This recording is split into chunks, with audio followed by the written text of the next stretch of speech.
you found us here on Fox Sports Midwest as we get you set for baseball tonight. Game number 2 between the Dodgers and the St. Louis Cardinals. The Dodgers 62-37, and the Cardinals, of course, in the hunt in the Central Division.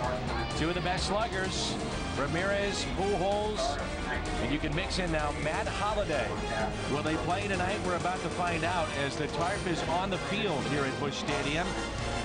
And the start time looks like it may be pushed back tonight as the Dodgers and Cardinals play in Game 2. Welcome to Cardinals baseball. Al Hrabosky, Dan McLaughlin, and you look back at last night in Game 1. Important game on paper with Chris Carpenter on the mound and Randy Wolf, the lefty for the Dodgers. Lefties have given the Cardinals fits all season long, but with this new lineup, things have changed, and Chris Carpenter, typical Carp, he picked up the win. Well, it was good to see him pick up the win. We expect another fine pitching performance from Adam Wainwright and another good one from Billingsley, the Dodgers right-hander. And at the back end of games for the Cardinals, it is Ryan Franklin.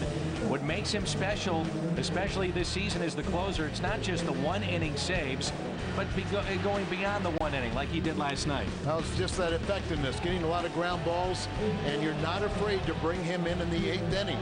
He has done that a few times this year, and he's been most successful. He's had only 2 blown saves out of 25 attempts, and there you'll see 7 times he's been brought in with more than 1 inning to acquire a save, and 6 of the 7 he's been successful. We need to update that shot of Franklin. That it's just not long enough. You know, it's just not there. It's not current with Ryan Franklin. We'll step aside, and when we come back, we'll talk about the starters here tonight. It's a good one in Chad Billingsley, although he has struggled recently. The Cardinals' Adam Wainwright gets the start for St. Louis. A look at the starters coming up next.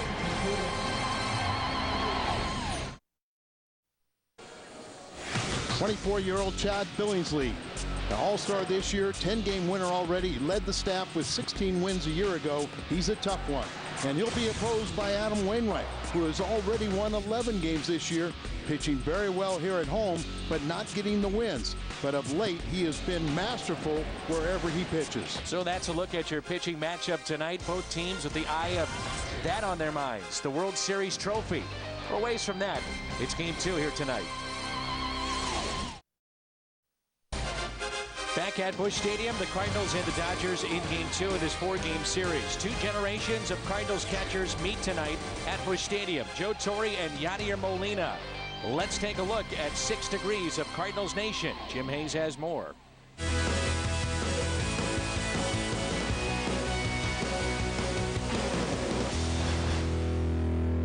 Joe Torre has done it all. He's the only player ever to collect 2,000 hits and go on to win 2,000 games as a manager.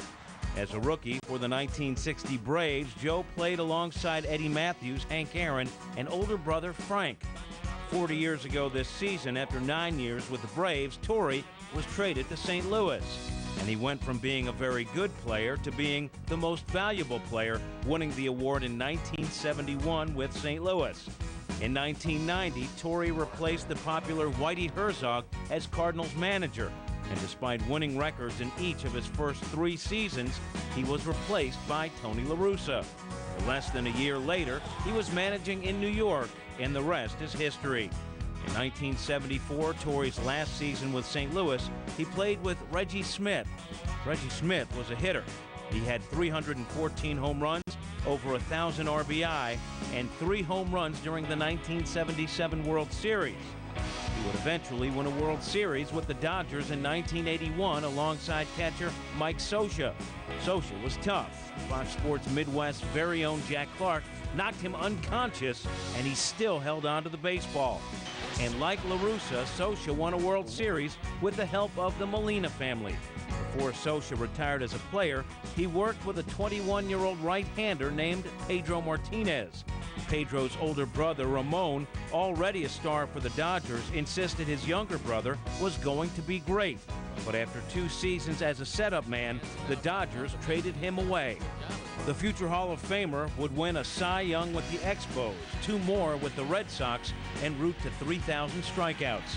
While in Montreal, Pedro and then teammate Larry Walker had the Expos in first place in 1994 until the strike ended the season.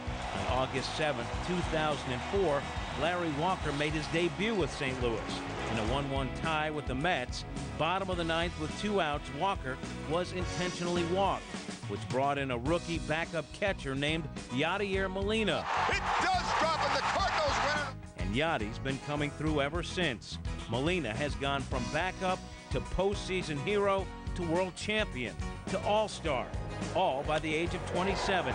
In 1960, Joe Torre followed in his brother's footsteps and joined the Braves. 5 years into his catching career, he won a Gold Glove. In 2004, Yadier Molina followed in his brother's footsteps and became a catcher. 5 years into his career, he won a Gold Glove. Both Torre and Molina were the little brothers in their families, but they've had big careers, and Yadi is just getting started.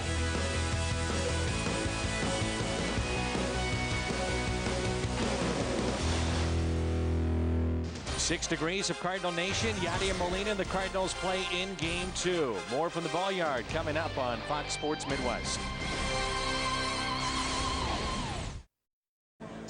For manager Tony La Russa, he's finally filling out a lineup card that he feels can win night in and night out.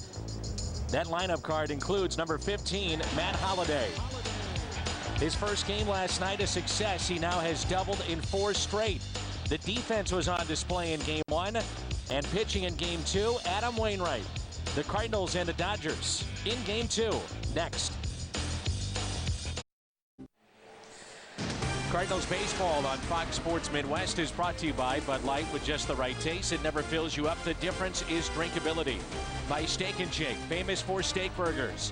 By Auto Tire, for the lowest prices in town, we shop the competitors so you don't have to.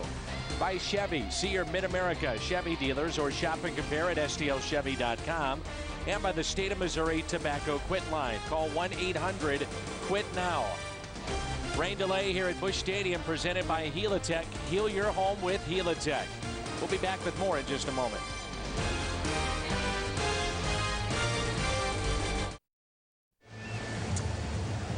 What a nice sight this is as the tarp is off the field here at Busch Stadium. We're going to play baseball tonight. Our umpiring crew, Rob Drake, Mark Wegner, Tim Timmons, and Jeff Kellogg, who's the crew chief, made the decision very quickly, as initially we thought they would reevaluate at 8:30. About 8:10, 8:15, they came out, took a look, and decided let's chalk the field and try to get this in. There are scattered thunderstorms around the area, but we hope to get this ball game in.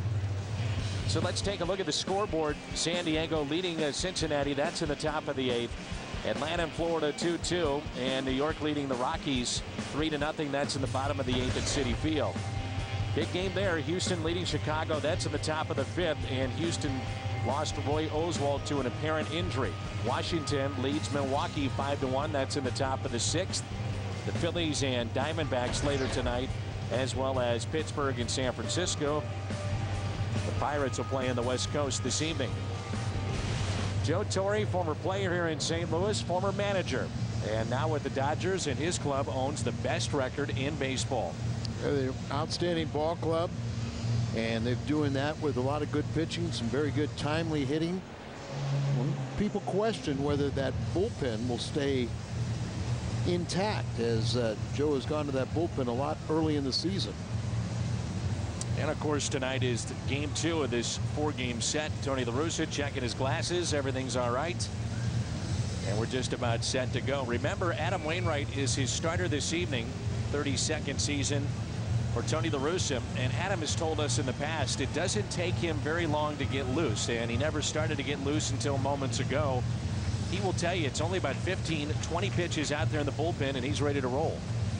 That's a good sign, because they feel like he can stay later into a ball game. And by the way, that's what he's been doing. He's worked at least 6 innings in each of his last 19 starts. Give the fans some credit here tonight as they have waded through this rain delay, and we've got another big crowd, close to 40,000 here tonight. That's good to see, as last night had better than 43,000, and I think the fans are just as excited as the Cardinal players are with the recent acquisitions. And this is truly a club now that everyone believes can contend in the Central Division. May not be the favorite in some people's mind, but in ours, I think you like the Cardinals' chances with their good pitching. Yeah, we talked about it on the pregame show. Milwaukee, Houston, Chicago.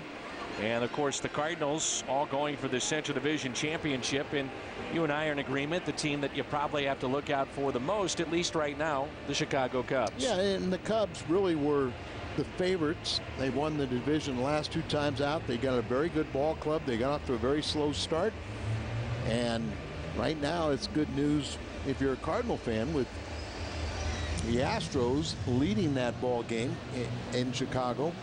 And that was against Ryan Dempster. Yeah, and Dempster's been having his problems today.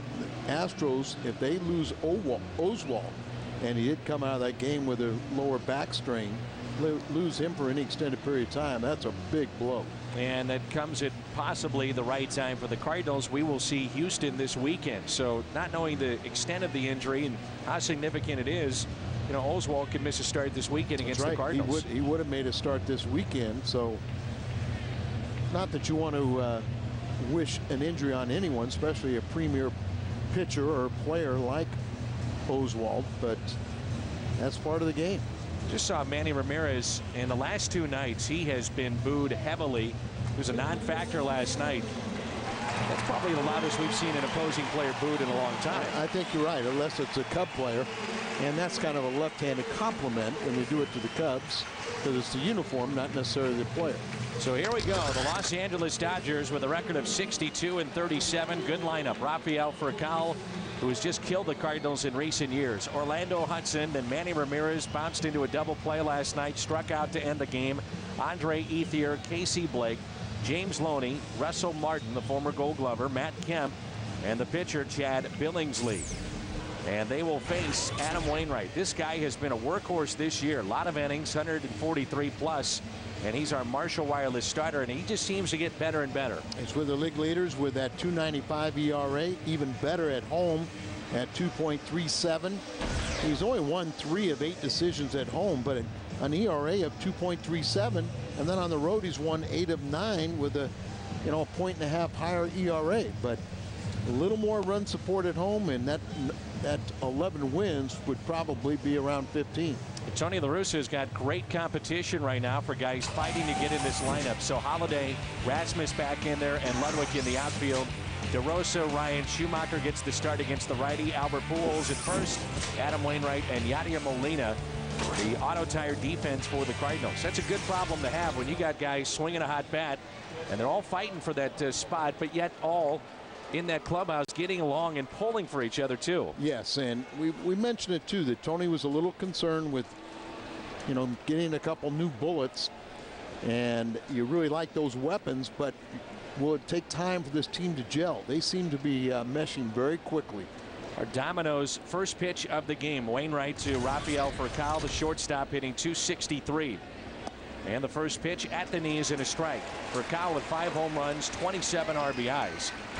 And with his good speed hitting from this side of the plate, third baseman Mark DeRosa has to play in. And speaking of defense, how about the job last night of the LA native Brendan Ryan? He put on a show, didn't he? Well, he's been doing that consistently defensively, but he had the 4 for 4 and a couple RBIs, tying his career high offensively. It was just a well-rounded game, but he wasn't the only one. Good game for the Cardinals. On an 0-2 pitch, hit into right. Ludwig makes the catch on the run. He had a couple of nice grabs in the ball game last night. And he always gets a good jump on the ball, and it was imperative there on that line drive out to right field. Good jump, and it ends up in his glove. Talked to Ludwig, Al, the other night, and he said, in the minor league level and different levels I played at, I've been in postseason play, but I just can't even imagine what it would be like October in St. Louis. He said other places you think about it, but here he said it just must be mayhem. And remember, he came right after the 06 World Championship.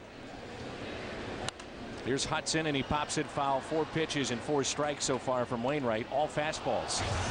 And that's good to see, because early in the season it looked like at times Wainwright was reluctant to throw the fastball, and all of his pitches set up on that one particular pitch.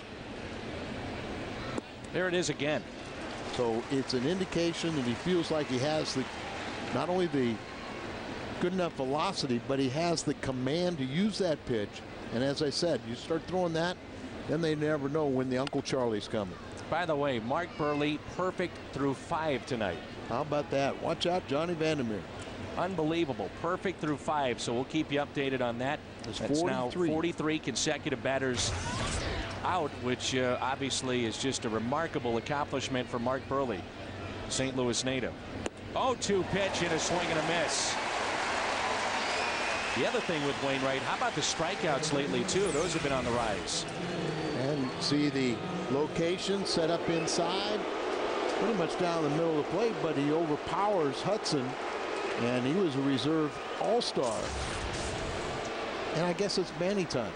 I don't know about you, but these fans, last couple of nights, they just seem charged up with the moves that the Cardinals have made. I mean, this is just, it's not just in that clubhouse, but throughout this city, people talking Cardinal baseball, talking about Lugo and Holiday and the moves that have been made. And the proof is in the pudding. The Cardinals fans are buying up tickets at a pretty good clip right now, too. Hurry up and buy some more tickets. You never know what might come your way before the trading deadline or shortly thereafter. Bill DeWitt said yesterday, and he was here in attendance along with most anybody that has an affiliation with the Cardinals front office and ownership group, to watch Matt Holliday.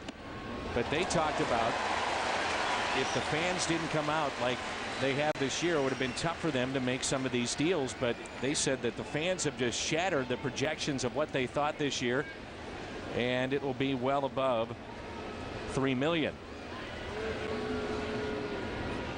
Here's a 1-2 pitch to Manny Ramirez. Doesn't chase. 2 balls, 2 strikes. There's Whitey. He doesn't study things, does he? 2-2. Also a shot of David Duchovny, I believe. Yeah. Mark Burley finally walked a guy, but still has not allowed a base hit. Ramirez grounds it to short. Brendan Ryan up with it. Low throw. And Ramirez on his way to second base. So a rare throwing error that time by Brendan Ryan after he was so good last night. E6 on the play. 6th error by Brendan this year, and came up on him a little bit, but it looks like he recovers.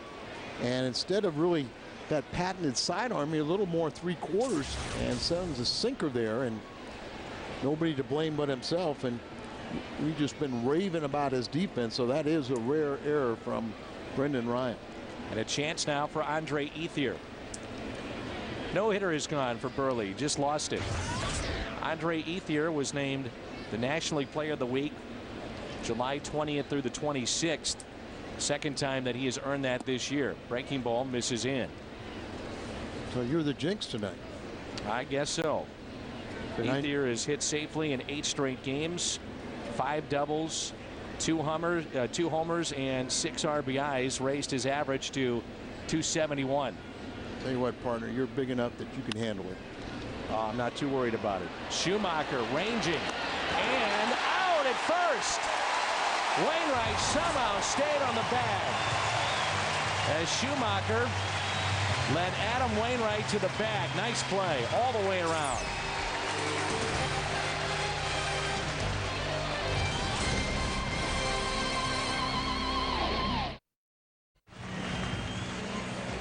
Nice play there by Wainwright and Schumacher. Wasn't easy all the way around as Skip had to lead him to the bag, and pretty athletic play there by Adam, 6'5" pitcher, to put it away for the out.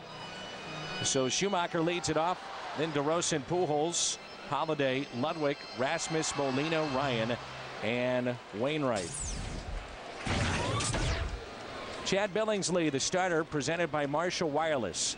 Keep an eye on his front shoulder. It's something that has been of a concern for the Dodgers, as he's been giving up a lot of hits and some runs here in his last 3 starts. And they say when he opens up his shoulder and it flies open, really flattens out his pitches to the right-handers, and sometimes it tails back in the zone. He likes to live on that outside portion of the plate to the righties. And he did win his last outing. 10-game winner that the Cardinals are facing here today, only 24 years of age. 16-game winner a year ago. And there you see his last outing when he won, but had been struggling. And a swing and a miss. And he's got a pretty good breaking ball, too. Both these pitchers do tonight. Look at the defense for the Dodgers here this evening. Ramirez, Kemp, and Ethier, presented by Auto Tire. Blake, Furcal, Hudson, and Loney. And the battery tonight, Billingsley and Russell Martin. First strikeout for Chad Billingsley. Comes in with a record of 10-5, 3.72 ERA. And this lineup in many ways is unforgiving, as Mark DeRosa last night hit a solo home run. And DeRosa now with 5 with the Cardinals and 7 RBIs. And some pretty good bats in there. Pujols, Holiday, and Ludwig. That's a pitch right there that Billingsley likes to throw. The fastball down and away. Keeps the ball down there. He'll have success, as he's only allowed 10 home runs. A little better than 2-to-1 strikeout ratio. 0-2 the count here on Mark DeRosa. Mark Burley, by the way, 45 straight he set down, which is now a new major league record. 45 straight. And he's lost his no-hitter and a shutout in the 6th inning. Joe Mauer doubled. Here's a 1-2 pitch. And a swing and a miss. A foul tip held onto, and it was Mauer with the RBI.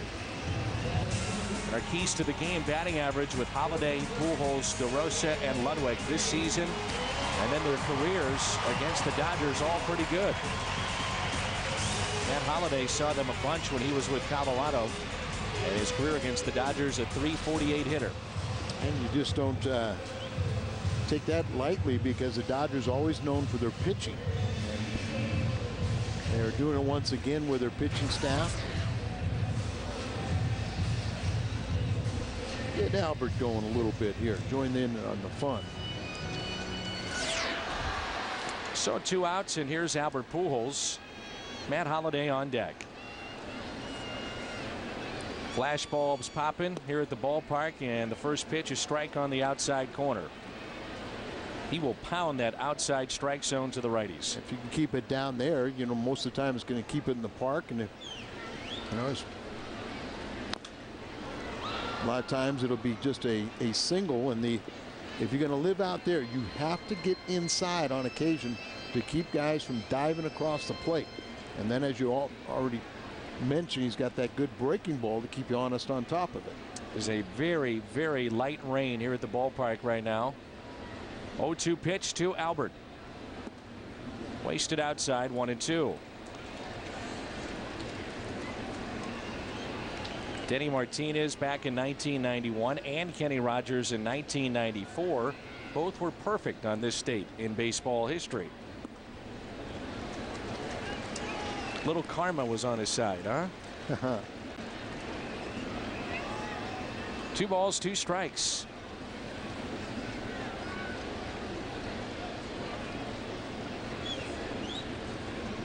The next to Albert.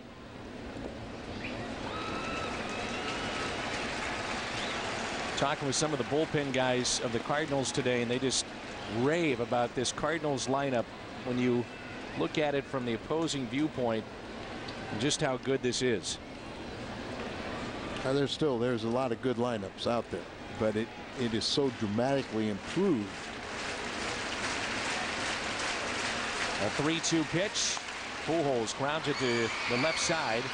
Blake with it and makes the play. Cardinals go in order. We played 1 and there's no score.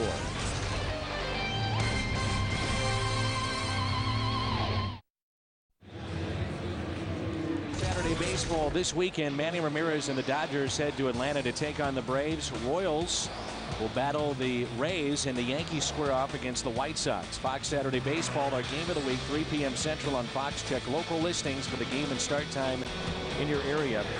Initially, it was supposed to be the Cardinals and Astros about a month and a half ago, and then that changed. So the Cardinals start time for this Saturday has changed to 6:15. Make sure you take note of that.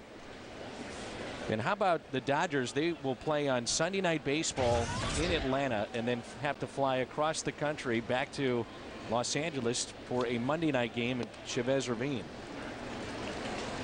It's part of the game, traveling, but sometimes it seems to be a little bit unfair in how this is set up. Yes, and some I've always wondered why they don't make that Sunday night game that you stay in the same time zone. Here's Schumacher. Makes the play.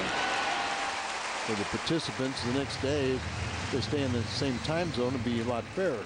Let's go back to the play by Schumacher to Wainwright off the bat of Andre Ethier. He's almost like a quarterback where he's leading the wide receiver. And then he threw it right over the bag perfectly. The only thing was it a little bit low for somebody as tall as Adam Wainwright. So he has to reach, and maybe as Adam's trying to time it there a little bit, but shows you the athleticism of not only Schumacher, but more so Adam Wainwright. Outstanding play. Here is James Loney.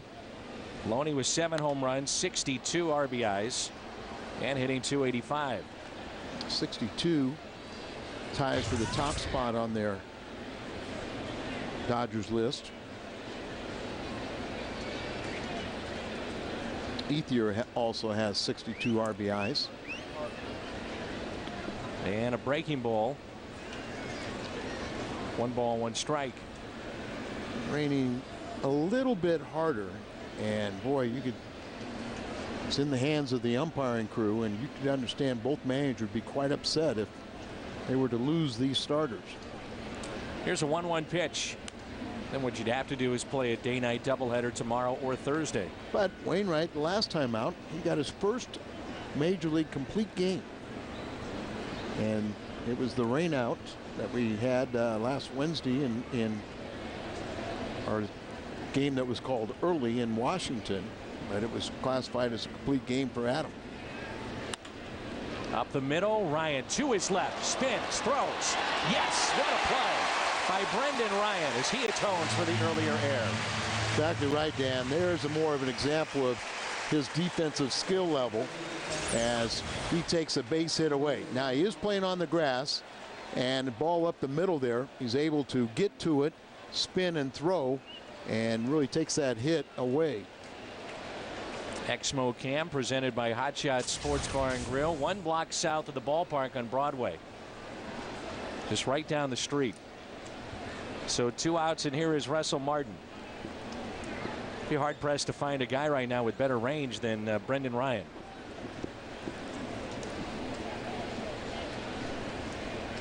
Part of a few double plays last night, and makes a nice play up the middle. Here's Russell Martin. You would hope with rain in the area that the strike zone would be a little bit looser than you normally see. You would hope. You would hope.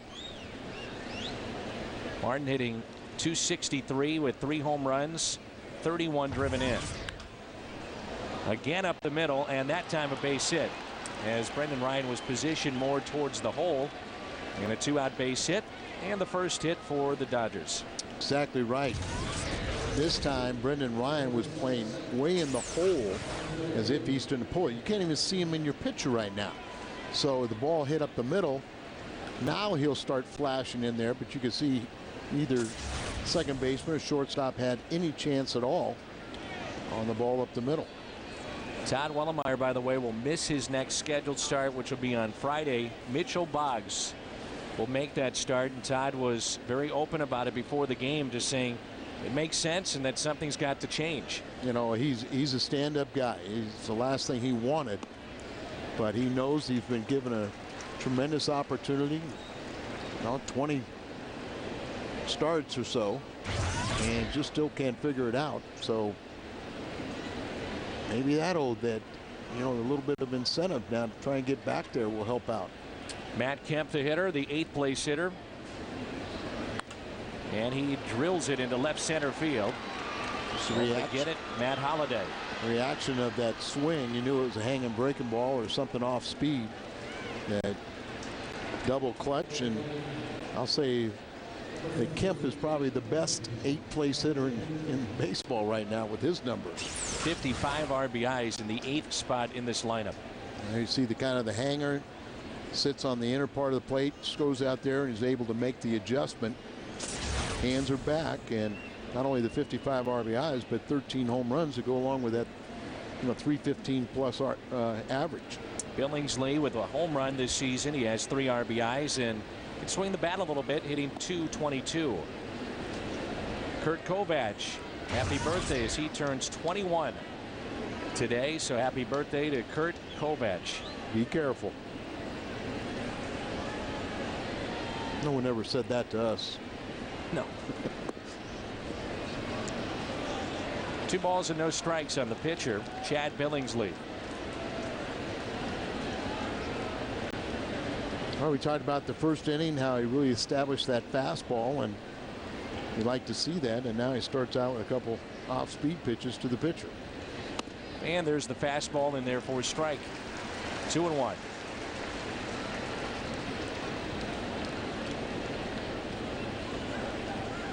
Anybody in that batter's box you have to pay respect to, and you can't just groove a ball, but you got a full commitment. Off the glove of Wainwright, Brendan Ryan can step on the bag for the final out. Matt Holliday leads it off when we come back.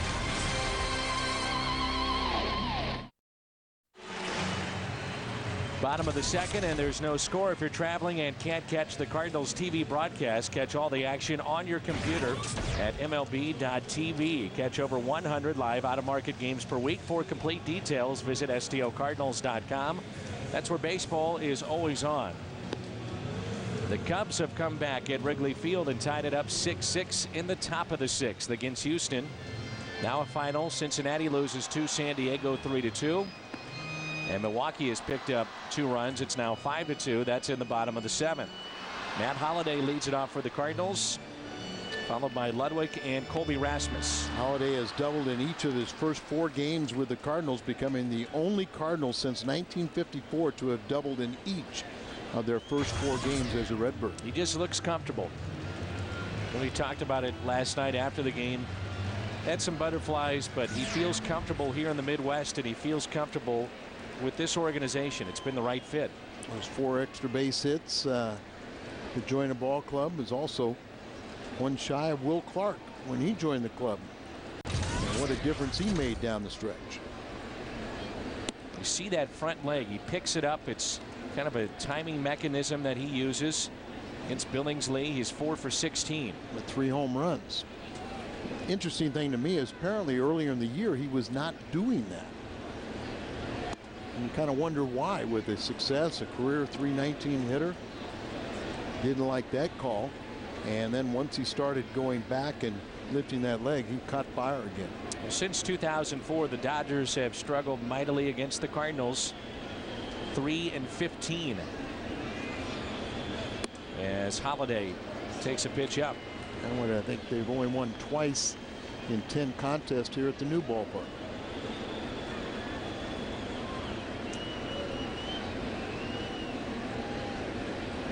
Randy Johnson has been put on the 60-day DL. Torn rotator cuff, and you got to figure that that's probably it. Good thing he won the 300, because that'd be very difficult to come back from at his age. It was a treat to see him one final time here in St. Louis too. And future Hall of Fame. 2-2 pitch. And will we see another 300-game winner? Almost doubtful.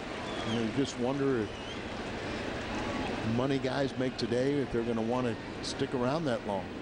A 3-2. Holliday. Liner to left, and Manny Ramirez makes the catch.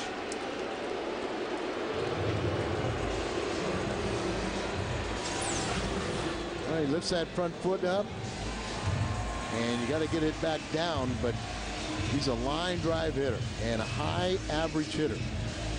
Talking with Hal McRae, he kind of in many ways compared him to Pujols in the fact that both of them are high average hitters that hit home runs and have great production, but most important in their minds was their average. Ludwig looks at a strike. First pitch was a breaking ball. Ludwig is now dropped down to the 5 spot in this lineup, and he said it really doesn't matter 4 or 5. He feels very comfortable in either spot. 0-2.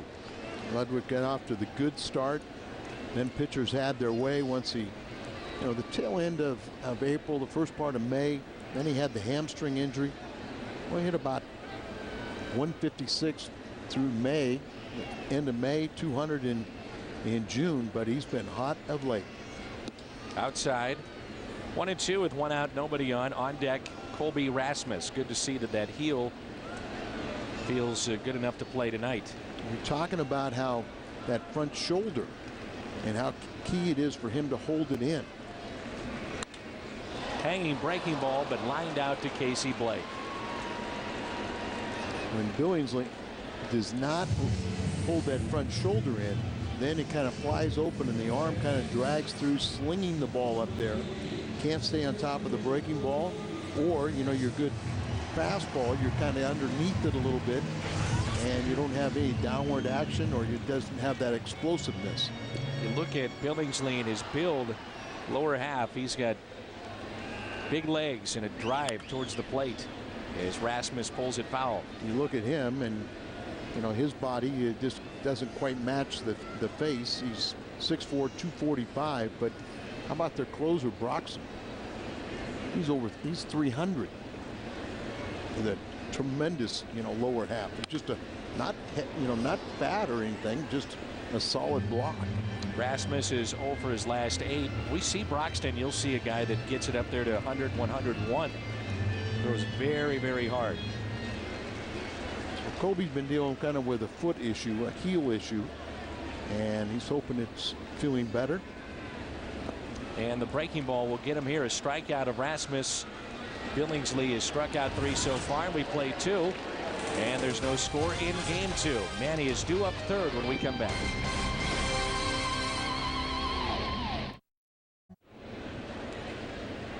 No score, top of the third, and all youth dancers and cheerleaders. It's time for the 8th annual Team Fredbird Dance Clinic. Saturday, August 29th, Team Fredbird will conduct a one-day dance clinic, and participants will perform on the field prior to the Cardinals game that night.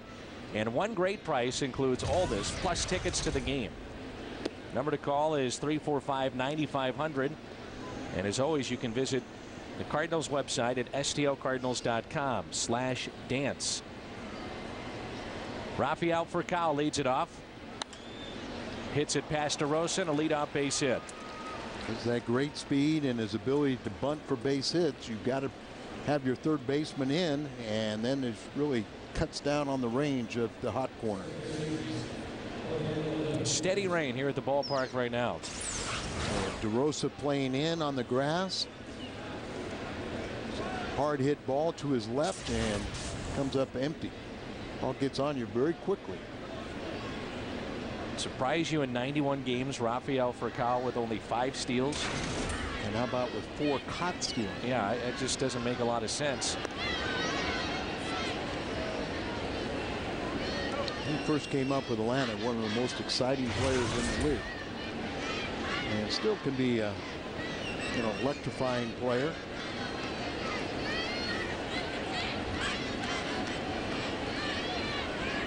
And another check on Furcal. I don't know about you, Dan, but Orlando Hudson is kind of glad to see him healthy and having such a productive season. He's had good years the last couple with Arizona, and then would be cut short with the hand injury.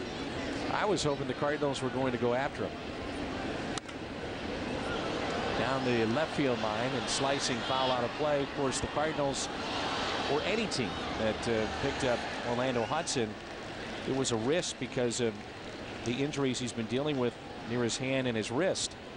But he is a great defensive player, and as Dave Duncan preaches, wants to see his guys throw to contact, so it would make sense to get a very good defensive player at second base. But Schumacher's done the job, and now Lugo too. Sure, but he's a well-rounded player with that .295 average, 7 home runs and 50 RBIs from your second place hitter. Hit for the cycle earlier too. In the air this time, popped up, going out. Brendan Ryan to make the catch. Dan, you know how rare hitting for a cycle is. But the last Cardinal to do it was Grizzolonic, I believe. Yeah, but you think about the Dodgers. They have only had 2 in their Los Angeles Dodger history. And Orlando Hudson, and then you have to go back to the 1970 with Wes Parker.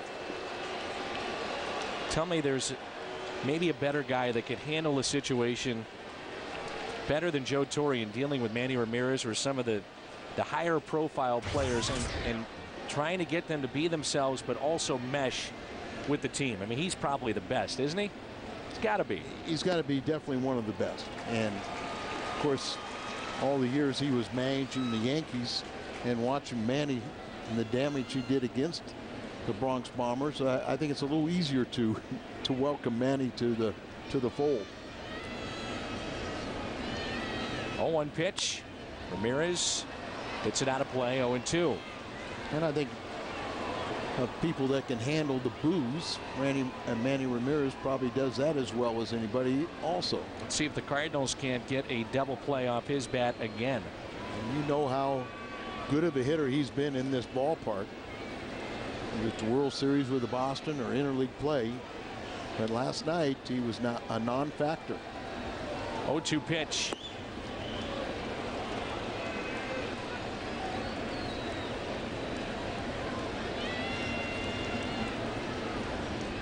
Manny is grounded into 4 double plays in 46 games.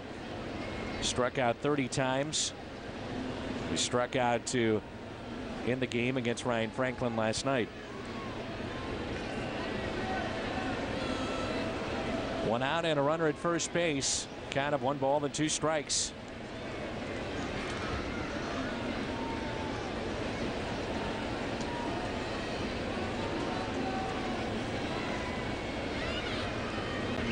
And a swing and a miss.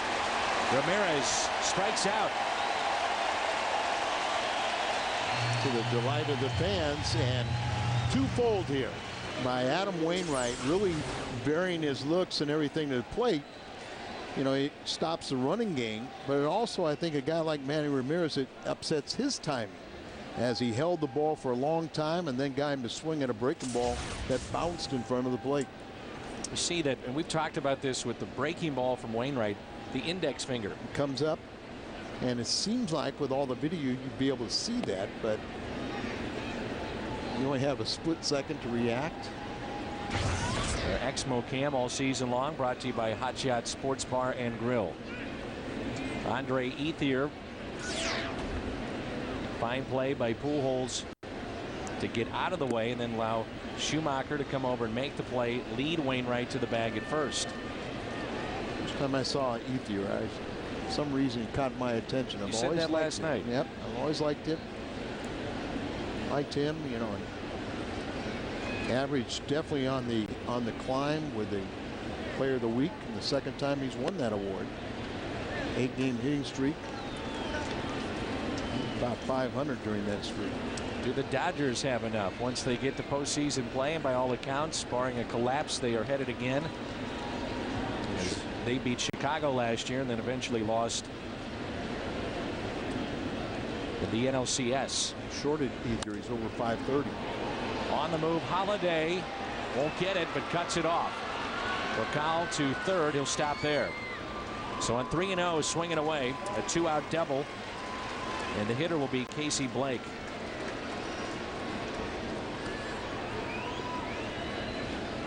The traction and the footing out there in the outfield grass, of course, not covered up by the tarp, so that is very slick out there and good for Holiday to get over, cut it off, and then get enough traction to get the ball back in quickly. Yeah, coming off the bat of a lefty too, it keeps on slicing away from him into the corner, so a nice play.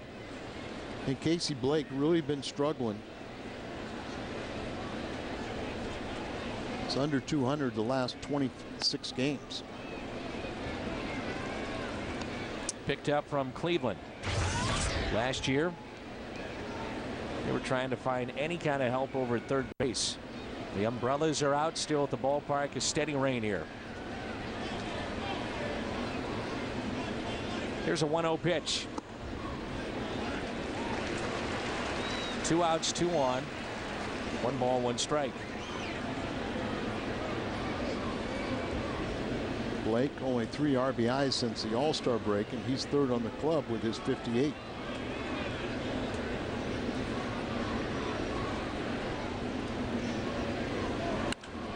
Ground ball sharply to Schumacher.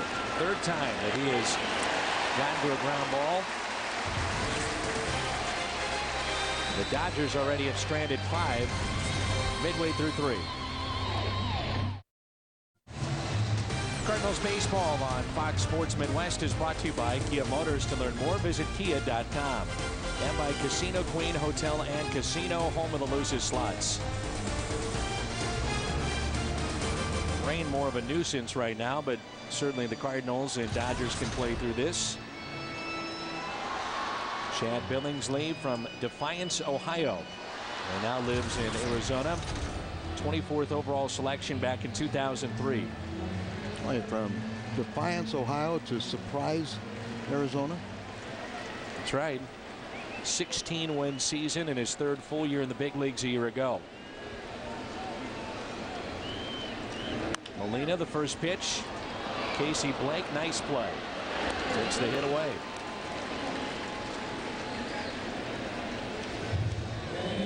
Casey Blake from Des Moines, Iowa, so not too far away from here. Nope. He goes as far as he can, reaching to his left, and that's always the play of the third baseman. Even if the ball is headed right to shortstop, if that third baseman can get to it, it's usually, they say it's his play. Casey Blake signed a 3-year extension to remain with the Dodgers the offseason. He came up with Toronto, played with Minnesota, Baltimore, Cleveland, and now with LA. Here's Brendan Ryan with that 4-for-4 night, average up to 286, and he really had the base hit that busted the game open last night. Drove in two, and you know that he was thrilled. Family and friends back home in Los Angeles watching, and he grew up leading Dodger blue, and to do that was a thrill for him. I always loved Tommy. Sort of talking about, you know, Dodger blue. You know, I bleed blue. So one time I said, Tommy, let's find out. And well, I pulled out the pocket knife, and he wasn't so anxious to show me the Dodger blue. I said it would be Cardinal red. One time I went to interview Tommy Lasorda after a game, and he was none too pleased that I was the only guy in there, and he decided to have a plate of pasta and just eat and eat and eat in the microphone. It was unbelievable. And kind of sprayed it all over you too. Why, I held the microphone out with a stiff arm like this, with my eyes closed, sprayed by sauce. A great ambassador for the game.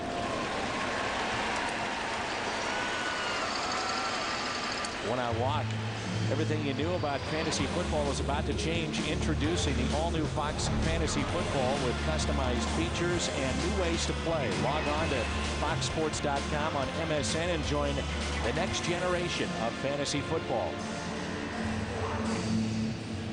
Well, Tommy has been great, especially with how baseball has really gone after prostate cancer, and he's been a spokesman for that.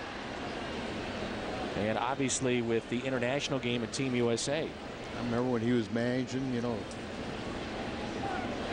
whether it was Manny Mota or even Mike Scioscia, he was catcher for him. But a lot of their players would say, have you talked to Tommy yet?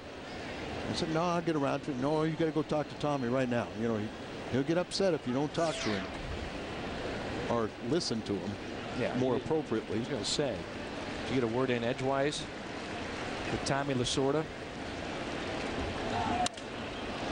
Runner was going, and the only play is to first base. Good as a sack bunt. August 2nd, a busy day for the families here at the ballpark.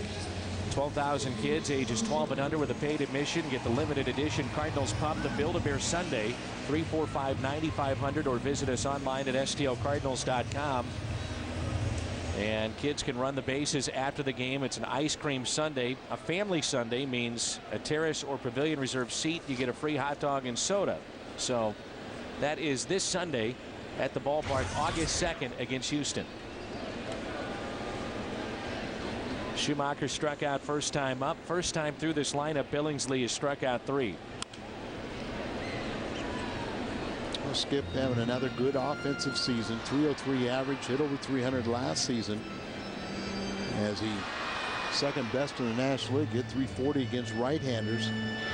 Leads the ball club with 11 3-hit games, and he's hit 346 in his last 21 games. He was playing against the left-handed pitchers prior to Julio Lugo being acquired, and Lugo has hit very well against the lefties, and I'm sure Tony will play that card quite a bit. A broken bat lands in the stands. Let's hope everybody's going to be all right. Schumacher is thrown out. as he was running down the line with the handle of the bat in his hand. James Loney to lead it off in our quote of the day, presented by GMC. There are three types of players: those who make it happen, those who watch it happen, and those who wonder what happens. From former Dodgers manager Tommy Lasorda, excuse me. I was looking down at Tony La Russa, and that pitch is at the knees and a strike.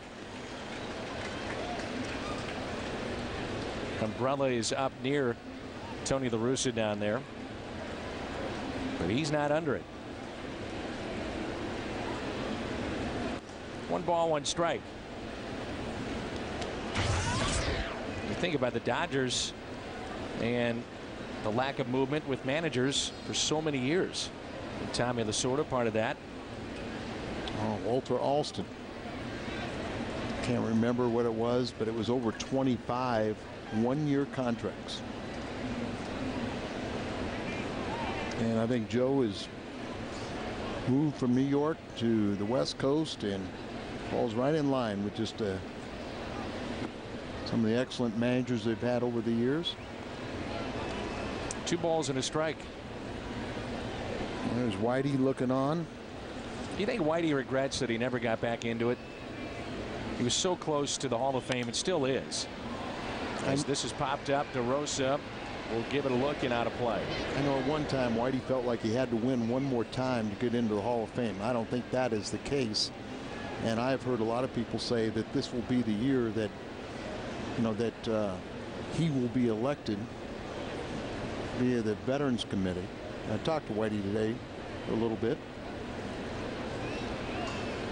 He knows everything that goes on with these ball clubs. You talk about a guy that's been in every aspect of the game. Player, coach, manager, front office. Scout. Yeah. He's run the farm system. General manager. Another ground ball up the middle and a base hit from James Loney. Bush Bash All-Star Fridays feature prizes, live music, and a Cardinals player. This season, each Friday game will feature a former Major League All-Star. And on the 31st will be former All-Star manager Whitey Herzog from 5:30 to 6:30. First 150 people in line will be guaranteed to get Whitey's autograph. For more information and tickets, visit STLCardinals.com. Whitey's and Tony La Russa's favorites. Willie McGee. Hard not to like Willie. Yeah, I mean, you talk about a fan favorite. Some people would like to see his number 51 retired. Well, other than Ken Boyer and Mr. Bush, everyone else on that list up there is a Hall of Famer. And I think that if you polled the fans, I think they will also would say you're absolutely right. That's what the fans would like. Could be 2. DeRosa, Schumacher, double play. Hard hit ball as DeRosa was playing even with the bag over at third. A perfect strike to Schumacher and over to Albert. Oh, last night it was a big part of the Cardinals' success. Turning 4 double plays. First one here tonight, but Wainwright very capable of getting those ground balls. And they have 5 base hits on him. You see Schumacher getting more adept at eluding that runner coming down on him. Matt Kemp, the 8th place hitter, 13 home runs, 55 RBIs, and hitting well above 300. He's got a base hit tonight, 1 for 1. Almost the same pitch right there, kind of the breaking ball that started a little bit more inside. Backhanded, Brendan Ryan. Another one. How good has he been lately? Big bats coming up. DeRosa, Pujols, and Holiday.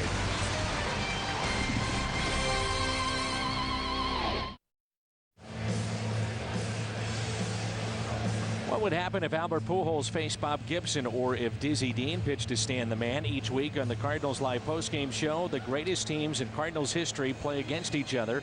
It's our Cardinals Tournament of Champions. Every Tuesday we stage computer simulation of a 7-game series between 2 of the greatest Cardinals teams. who'll be the greatest Cardinals team ever. Watch tonight on U.S. Cellular Cardinals Live. Mark DeRosa to lead it off. Second place hitter, followed by Pujols and Holiday. A big question around the fan base of the Cardinals. Can you re-sign both DeRosa and Holiday? As Mark pops it up on the first pitch. Hudson, sure-handed. I think ownership is going to try. Sure, they're going to try, and you got a lot of money coming off the books with Loss, Green, Adam Kennedy. You're not sure about some of the current players, if they'll be back. As Albert Pujols digs in for the second time, he grounded out to third first time. And, you know, Albert have an option in 2011 that I think it's safe to say the Cardinals will pick up for Albert Pujols. But after that, he said, you know, money's not the primary need. You know, what I need to do is be on a winner. Albert pops it up into shallow center field. Matt Kemp makes the catch. How about that? Look at where he winds up, in shallow right field. I mean, he went running and running, and it doesn't appear that the wind is strong or swirling at all, but watch where he starts. He comes in, now running a little hard. He's looking for his second baseman. His second baseman, Hudson, had already stopped. And so when he looks right there, now he says, I'm the only one that has a chance to make it. And I must say he got underneath it. Don't see him really. His mouth is open, but I don't see him really calling for it. And where is Ethier and where's Hudson on that play? So he wound up into shallow right. And Hudson, a Gold Glover at second base, is very content to give up on that ball. Matt Holliday with 2 outs. First pitch taken for a ball. As he lined out to left first time up. He fell behind 0-2. Worked the count even and then lined it to left.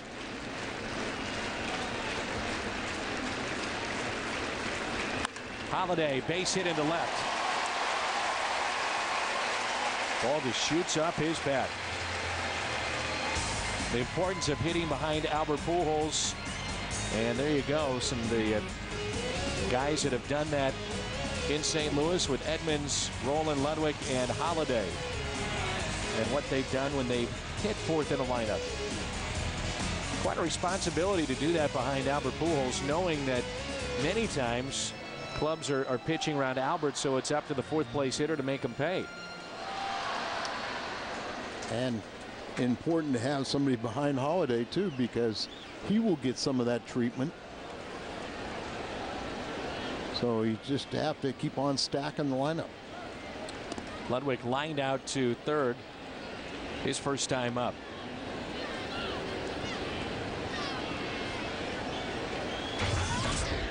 No batting practice for either team on the field tonight with the rain. Tarp was on the field better part of this afternoon. Sometimes, you know, late in the season it's probably best not to have as much batting practice as they do today. Well, especially here in St. Louis with the hot summer months. And they do have outstanding facilities underneath, batting facilities, so they'll still get plenty of rips if they want it. So 2 outs and a runner at first base, and the first pitch to Ludwig. Taken high. See sitting behind some of the shots that we have on television tonight in the seats. Bill Rowe, the longtime athletic director at Missouri State, recently retired, but very close with Ryan Howard. There's Bill right behind Ludwig there in that white shirt. Right. Well, he's a big baseball fan. Former baseball coach there. Just a great guy too. He loves the Cardinals. Lives in Springfield. There's Bill Rowe. Wonderful man. 2 balls, no strikes, 2 outs, and a runner at first. Think about Billy Miller from Missouri State and Ryan Howard. They've had some very good players recently come out of there. MVPs and batting champions. Bill Miller won a batting championship. Now, I want to say he's working for Ned Colletti and the Dodgers. Yes. 3-0. Last time I talked to Billy, he was doing some scouting and was in uniform for a little bit too with the Dodgers as a coach.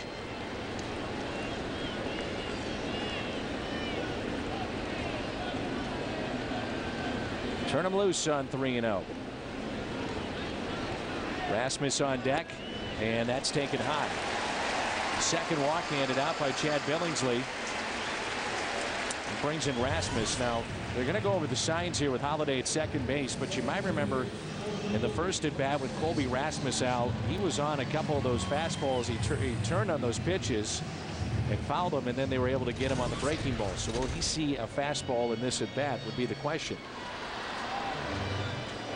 And you know, Colby too is one of the aspects of his game that needs to improve upon is accepting walks.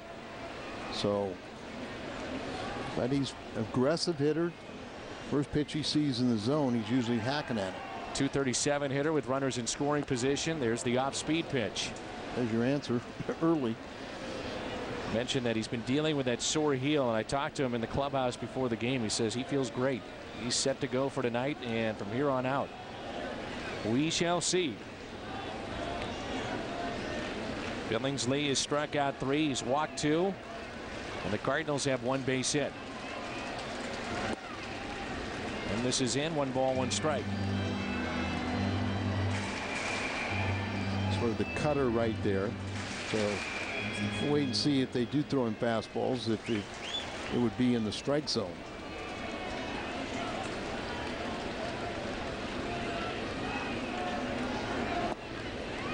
Martin thought about going to first. Now Ricky Ankiel, for those of you just joining us, saying, well, why is he not in there? He's been swinging that hot bat. Ankiel has been dealing with a strained groin muscle. He's 13 for his last 29, but sidelined at least through Wednesday night because of that strained groin. And really, because of the wet turf too, it's not practical to put him out there. Colby is 2 for his last 28. The 2-1 pitch in the air to Manny Ramirez. Catch made. 4 Blues. The pitcher Billingsley leads it off when we come back.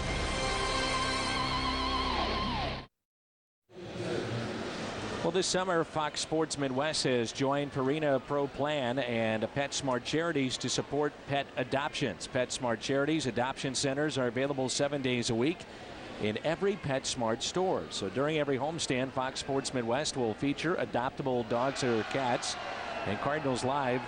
And watch tomorrow as Jim Hayes introduces us to one of these adoptable pets. For more information, visit PetSmartCharities.org.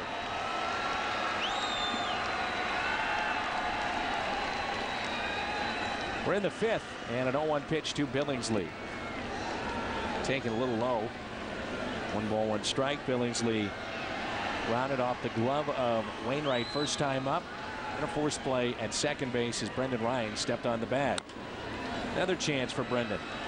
He's had a couple of very fine plays tonight.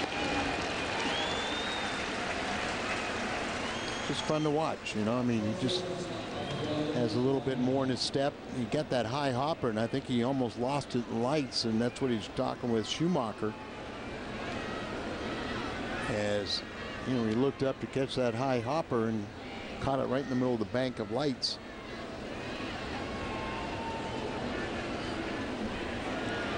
Top of the lineup with 1 out and nobody on. Rafael Furcal lined out to right and single to left. How do you think his reception was when he goes to Atlanta? It's going to be rough. For people that don't know, it looked like he had every intention of signing with the Braves. The last second, I mean, the very last second, it seemed like. Well, and I think in the Braves' minds that he had a verbal commitment that he was going to sign with them, and then changed his mind and signed with the Dodgers without telling him. Off the glove of Brendan Ryan into center field. And Frank Wren then came out and said that they would never negotiate with the representatives of Rafael Furcal. This date in baseball history, the Wizard of Oz is inducted into the Hall of Fame. July 28th of '02, and you were there. Yep, it's the only time I've been to Cooperstown. What'd you think of it? You know, I mean, it's a neat little setting. in order for me to fully enjoy it, I would have to go back on a Hall of Fame weekend.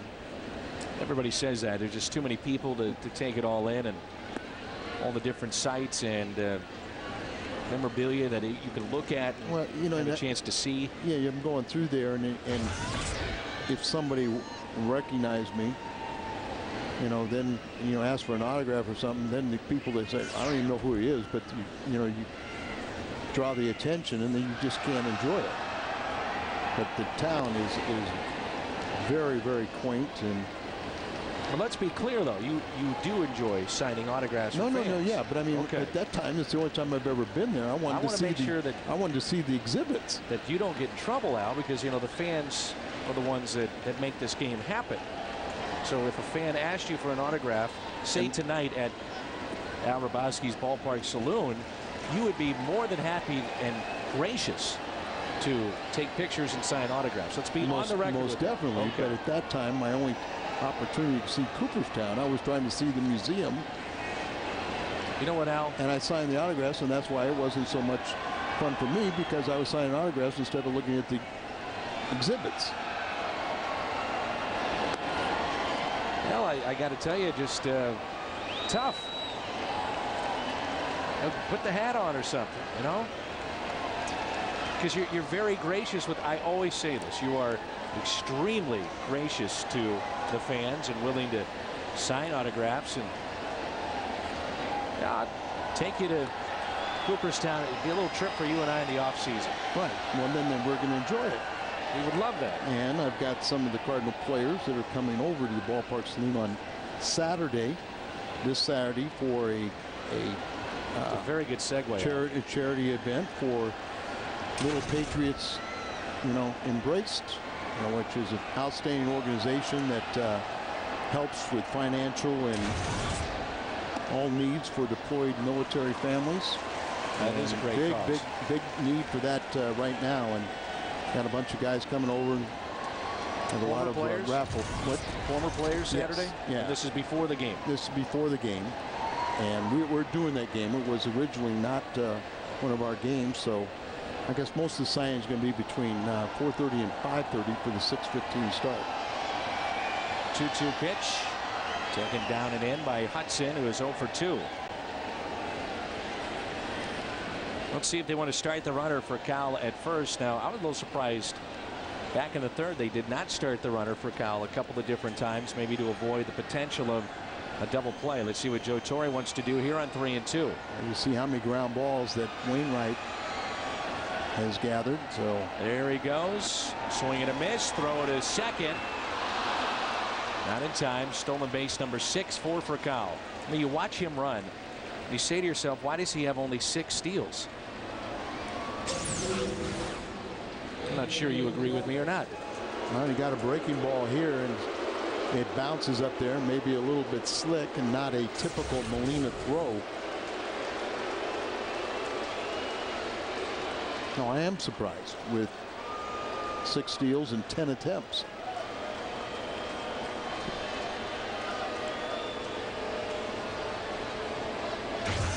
So the booze for Manny once again, who's 0 for 2.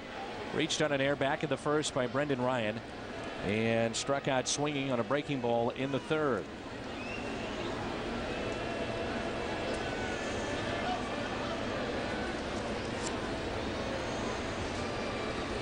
And time call.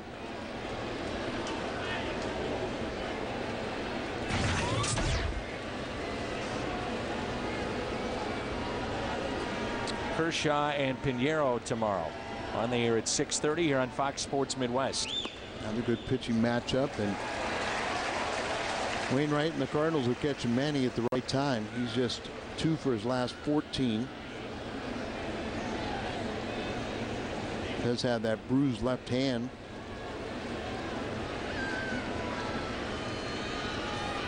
Wainwright has struck out 3 on the night after the most recent K of Hudson.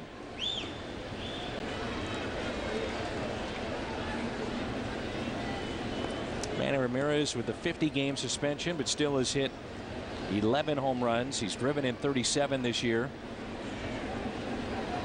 He's 19th on baseball's all-time RBI list with 1,007.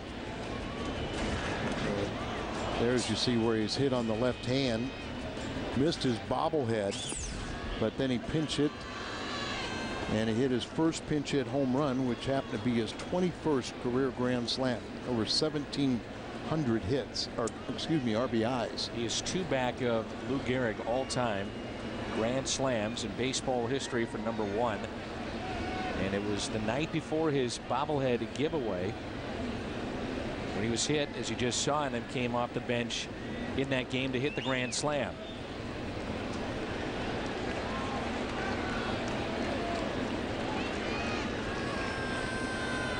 Three balls and a strike. First base is open. So the question is, at 3-1, do you want to give him a pitch to hit or deal with Andre Ethier? You would almost assume it's going to be a breaking ball, unless they just flat out waste it on, not throwing the strike with the fastball. It looks like a breaking ball. Way outside, a fastball catches the corner, and Manny can't believe it. Listen to this crowd.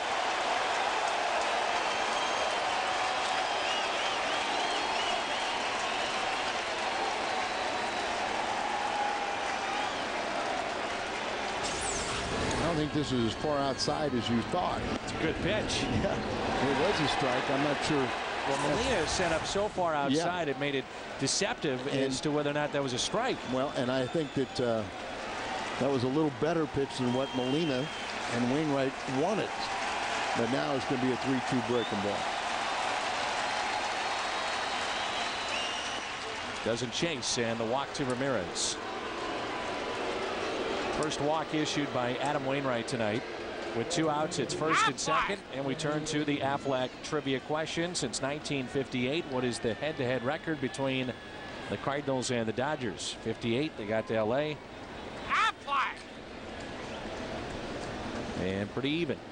But if you would go back to 1900 and almost 1900 games between these two franchises, it's less than 30 games that separates. The Cardinals are leaders. But it's very close, and I remember when it was, it was one year it would be Dodgers would be up by 1 or 2, and then the Cardinals would take the lead, and that was just a few years ago. First game at Memorial Coliseum. They beat San Francisco.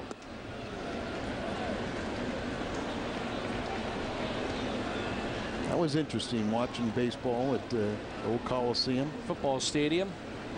That was where they cited the Olympics in the big oval stadium, where left field was about 250 feet. Rick Monday up there. 250 feet to left field, and so there's a broken bat. Pujols has got it. Underhands to Wainwright as the bat again flew into the crowd. Midway through 5, no score.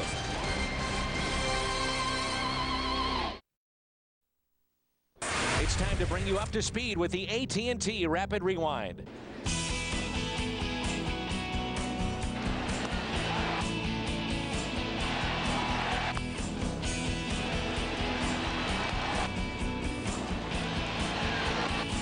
AT&T, the nation's fastest 3G network. AT&T, your world delivered. Well, one of the stories of this game so far, the Dodgers' inability to get runs across the plate, as they have stranded 7 so far in the first 5 innings. Timely hitting, as a little bit like Carpenter last night. They would get base hits, get runners on base, but couldn't bring them in, and that's been the case as the Dodgers have out-hit the Cardinals 6-1.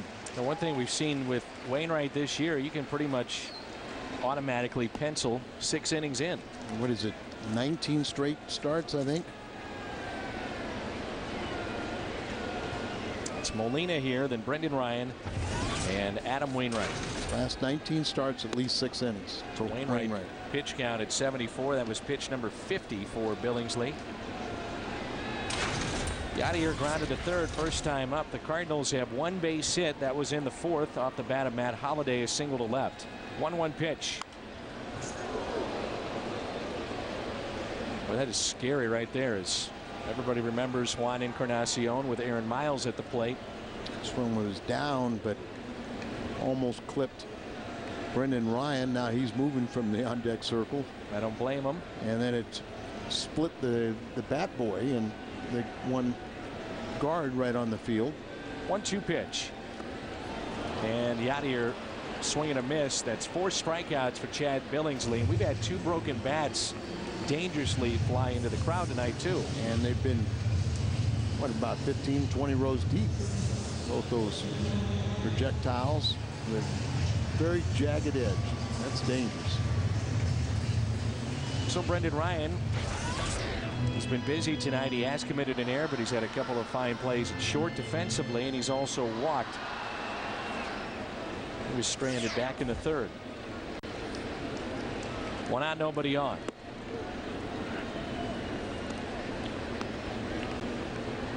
Watch Billingsley, and it seems like as this game progresses, he gets a little bit stronger as he has struck out 4. Kind of get into a groove. Paints right there. That's a tough pitch. He loves to live on the outside part of the plate. And about the time you start diving across there trying to protect it is when he runs one up and into you. This is going to go up the ladder. Didn't get there.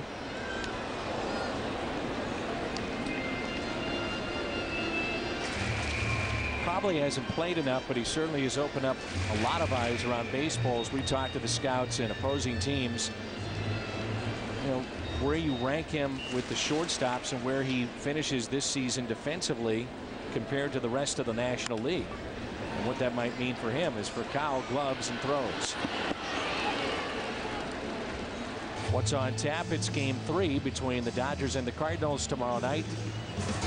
And our Bud Light. What's on tap? The difference is drinkability. It's always fun now to watch Pinheiro throw the way that he's been throwing. He's all of a sudden moved from being a guy that you thought could be your 5th starter to, you know, maybe your 3rd. That's right.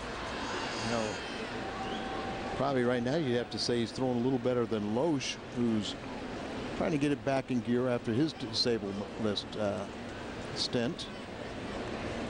Well, Washington does the Cardinals in the Central Division a favor as they defeat Milwaukee 8-3, and Astros had opened up a 4-run lead over Chicago. The Cardinals then would win tonight. Chicago would lose. They would leapfrog the Cubs and move into 1st place. Milwaukee started play tonight, 4 games out. Houston 3 games back. Cincinnati 7.5 out. 0-2 pitch to Wainwright. And he swings and misses. Strikeout, 2 in the inning, 5 in the game.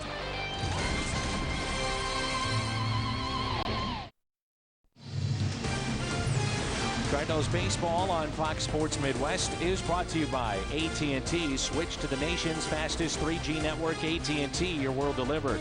By Jeep. The summer clearance is here. Get to your local dealer today and come see the great deals we built for you. And by the new Pina Colada Frutista Freeze from Taco Bell. It's seriously refreshing.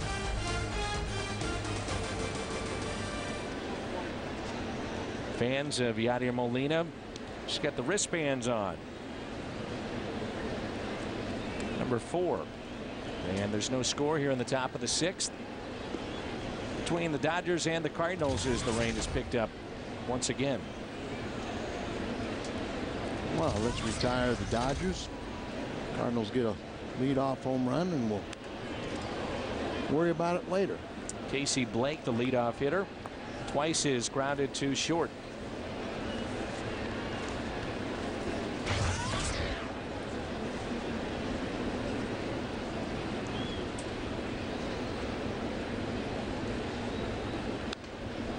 Strike 2. Casey Blake here, then Loney and Russell Martin. Big contrast with Casey Blake when he's facing a right-handed pitcher. Less than 250, but left-handers he's batting over 360 and really struggling of late.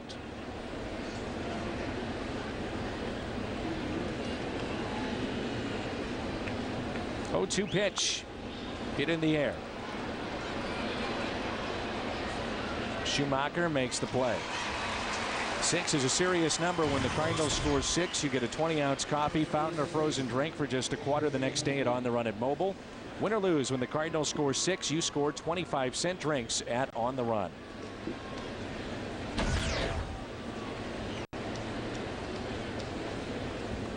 Suter's in the house. He shaved.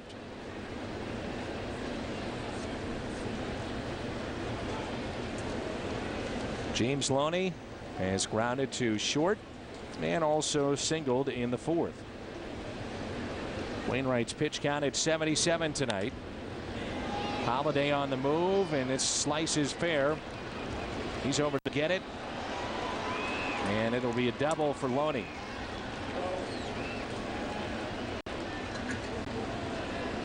Not much he could do there. No, it's just had him pull a little bit, makes a good pitch, kind of gets jammed, and then coming off the bat, a slice away from him, gets underneath there a little bit. But that was a double all the way, no matter if Holiday picked it up cleanly. Mentioned that the Dodgers own the best record in baseball, as the Yankees are just 1 game back at 61-38. Detroit leads the Central by 2 games over Chicago and Minnesota. And out west, the Angels 2.5 games in front of Texas. Seattle now 7.5 games out. Good chance that the wild card winner in the National League could come from the National League West. As Colorado is 54-45, and it seemed like they caught fire when they got to St. Louis. Check swing. 1 ball, 1 strike. Russell Martin, the hitter, grounded into a 5-4-3 double play. Hard hit back in the 4th and singled in the 2nd. It'd be interesting, but I might think that the wild card will come out of the Central Division. Down the stretch, a couple of teams get hot, go back and forth. We've seen that before with Houston and St. Louis. Sure.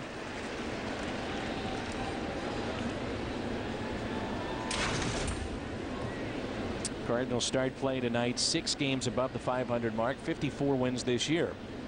St. Louis has the same amount of wins as Colorado, but 3 more losses in that wild card race. Up the middle. Schumacher, though, keeps it on the infield from his knees. He takes the hit away, and that saves a run. Good play. Outstanding play, and you're absolutely right. If he doesn't knock that ball down and keep it on the infield, the Dodgers are up 1-0. In doing so, the double play is in order, and Wainwright,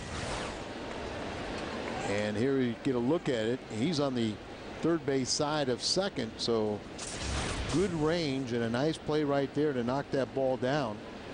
And Kemp, we talked about it, just an outstanding 8th place hitter, but then the pitcher spot up behind him. Well, that's the thing I'm sure that Dave Duncan is talking about. Second base is open with the pitcher coming up. Don't have to give in here to Matt Kemp. The St. Louis Cardinals, the Missouri Department of Health and Senior Services, and Fox Sports Midwest have joined together to encourage young people not to smoke, because once you start, it's hard to stop. Strike out tobacco so we can all breathe easier. Call the Missouri Tobacco Quit line at 1-800-QUIT-NOW. Matt Kemp with a single, and he's also grounded out to short, 1 for 2. And there was a nice play by Brendan Ryan to keep him from having the second hit. So very dangerous hitter up in this situation.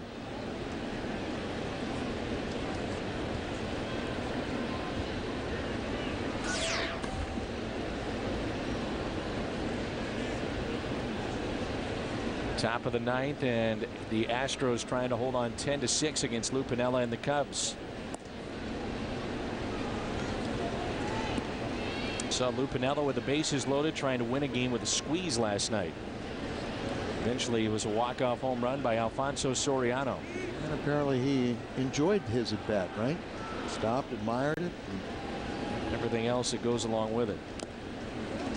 Even waved to the Astros, or made sure they knew that it was he that hit the home run. Yes, he did. All the little colorful things. Runners at first and third, 1 ball, 1 strike, 1 out.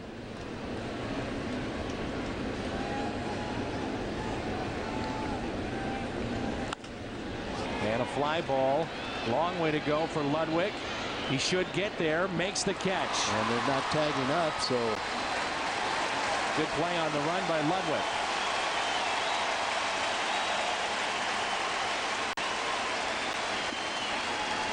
Surprised that Loney was not tagging up or anything. He was halfway. You know, basically, if it gets down, he scores. But if Ludwig doesn't come up with it, there's a good chance that he would score too. And it's a fair ball, but Loney was coming down the line. Larry Boyd should be yelling and screaming at him to tell him to get back or not. And so apparently this is how they wanted to play it. So 2 outs, runners at first and third. What would have happened if St. Ludwig, when he caught that ball but then stumbled, he still would have had to go all the way back, trace his steps, and then try to come home, and that would have given Ludwig enough time to recover, and I don't think he scores even in that scenario. 1-0 pitch to Billingsley. And that's a strike. The Cardinals have the top of the lineup coming up, and certainly this has been the best opportunity for the Dodgers tonight. They have already stranded 7. If Wainwright can get out of this, you think about the momentum shift to the Cardinals in the bottom of the 6th.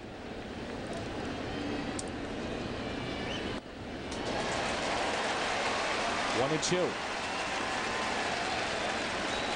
With the 2 strikes now, you got to finish them off before you can have that momentum shift. And 1, you don't want to hang a breaking ball. 2, I think if you're going to throw a fastball, you want to throw it out of the strike zone when you're heading the count 1-2. And he got it. Strikeout for Wainwright, number 4. So first and third, 1 out, and the Dodgers do not score.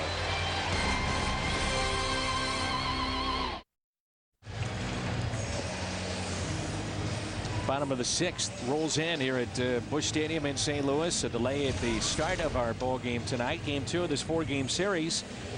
And the top of the lineup for the Cardinals, Tony La Russa. The Redbirds looking for offense.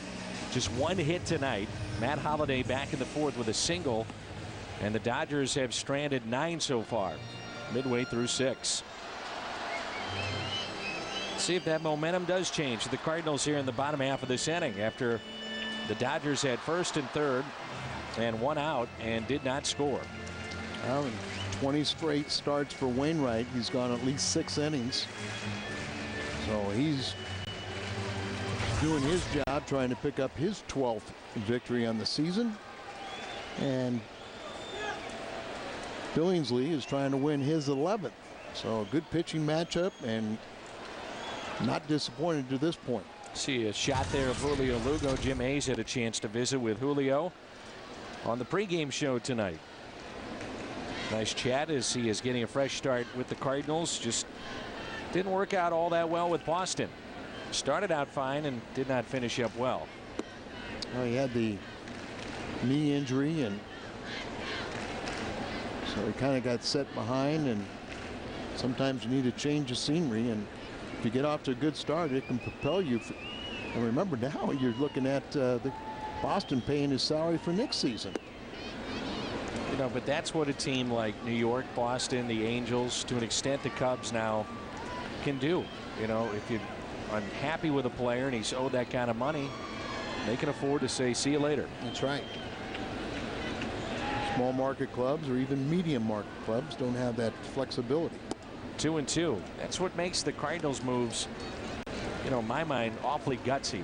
A team that last couple of years we heard that they would be building from within, and John Mozeliak and the Cardinals have rolled the dice this year and said, hey, we're going to go for it.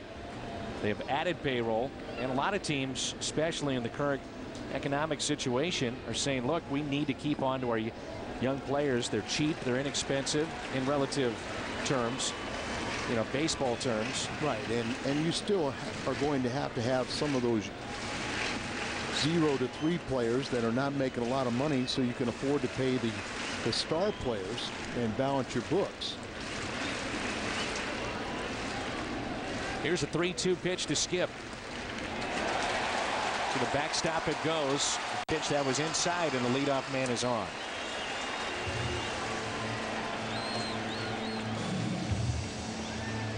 Cardinal fans, when it comes to tickets, you deserve Major League service, so go online to StubHub, the official fan-to-fan ticket marketplace of the Cardinals, and the only site with Fan Protect guarantee. Couple of baseballs in play here. Get a look at this as it went to the backstop, and the umpire would get in the act too. Yeah, so he's going to fire out a fresh baseball to his starter, and then the catcher throws the ball back in at first base to see if Schumacher would round it. So what happens if Loney misses it and it goes into right field? Which ball is in play? The umpires. I would agree with that. Now, he didn't want to be a part of a mistake. A typical number 2 hitter, and you see first pitch strikes 17-20. A lot of times you're bunting in this situation. The problem is if you bunt, at least it was a couple of weeks ago, then you'd walk Pujols. In this situation now, you're not so worried about it. Yeah, that's right, with Holiday and Ludwig. Pick your poison. And I'm not convinced that he's not going to be a hit and run at some point. He is bunting, and it's out front of the plate, out at second base. Deadened it way too much, and Martin pounced on it, fired to Furcal, and got the lead runner. I like my hit and run better. But Rosa gets it down, and you just assume that it's going to get out in the grass. But when it didn't, give Russell Martin, a former Gold Glover, back behind the plate, a little credit for getting the lead man.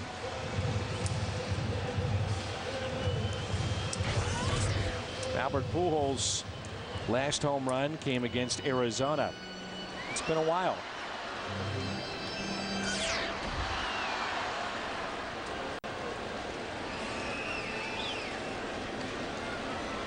That was right after the break, and he hit a couple on that first night back, and since then he's been fairly quiet.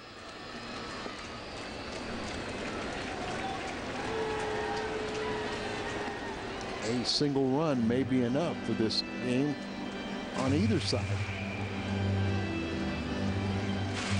Flames straight away in the outfield, fairly deep. Sometimes we even see them play deeper than that with Albert up. Runner at first is DeRosa, and the 1-0 pitch.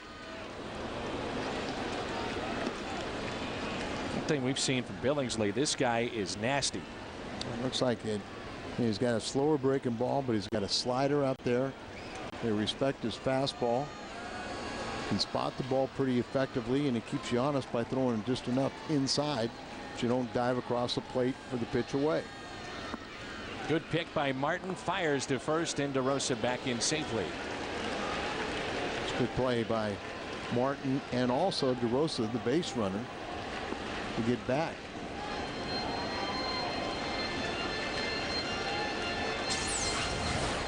See a skip like that, and then you're thinking the ball's bouncing.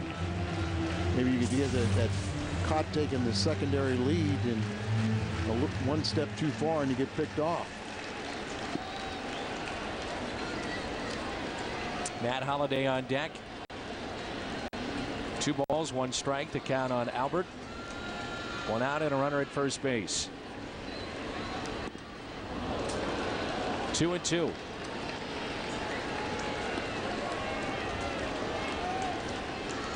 Well, we talked about against the righties. We started our telecast telling you that Billingsley, when he's right, and tonight he is, he likes to pound the outside corner on the right-handed batters, and he has done that. He just paints. And you just don't see people diving across the plate to try and get that pitch either.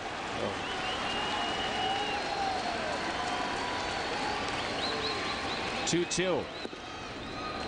Ooh, he just missed. That was a ball, but that was a very good pitcher's pitch. How do you take that pitch? Well, the only way you can hit that is, you really reaching out there and just try to take that ball between first and second. Get that ball up a little bit, becomes that much more hittable. And that was a tough pitch to lay off of.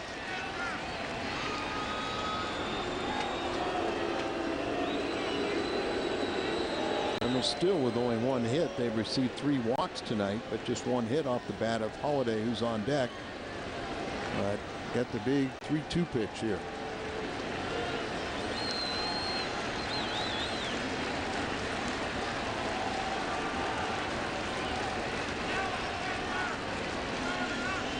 Runner goes, and the pitch is taken for a ball. And that's a nice play by Hudson, who winds up in center field. DeRosa could wind up at third. And I think that Russell Martin is in a little argument with the home plate umpire, saying that was good enough to be called strike three. You strike him out, throw him out. You don't want to be the umpire. You just execute. But he comes up there firing because in his mind, he thought it was going to be good enough for the strikeouts. So we had a little conversation with Rob Drake.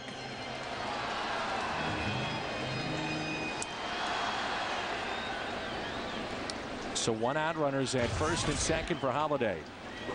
He has the only base hit for the Cardinals tonight. They have stranded 3 so far. First pitch, scoots away. DeRosa to third, and he's in there safely. Pujols winds up at second. Alert base running there. That ball did not have great separation from the catcher. So it kind of smothers it there. It's just right there, and he pounces on it.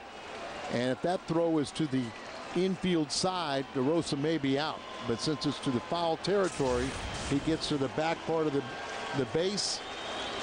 And Rick Honeycutt out to not only talk to his pitcher and catcher, but the entire infield. Well, the question, if you're the Dodgers too right now, first base is open.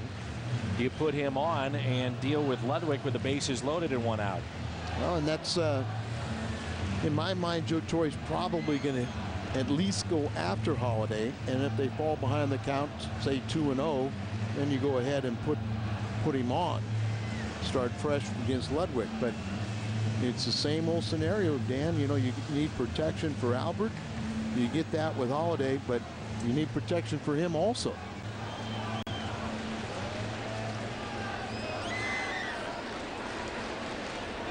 Tony's smiling. He likes this lineup. Well, I think that's it. He's going, you know, hey, if they want to do it, that's fine. And they're going to put him on to load the bases. And he's happy with it. So an intentional walk now to Holiday. And the best opportunity of the night for the Cardinals right here with the bases loaded and Ryan Ludwig coming up. You know, I talked to Ryan the other day about hitting behind Albert. And, you know, Ludwig's numbers, if you followed the Cardinals closely, when Pujols was walked, intentional or not, Ludwig's numbers when he followed in those situations were terrific. Well, Dan, let's just look at it this way. The Dodgers have the best record in all of baseball. And if Ludwig was in the Dodgers, he'd be leading their team in RBIs and second in home runs. Says a lot. So 3 walks in the inning. That's 5 on the night, 1 of those intentional.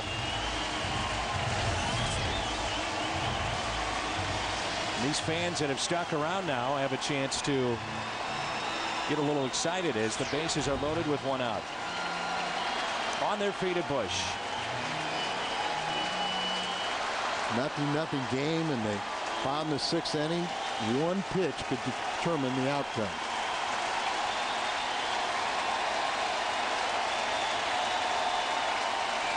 Ludwig tonight is lined out and walked. First pitch to him. And he went on a check swing.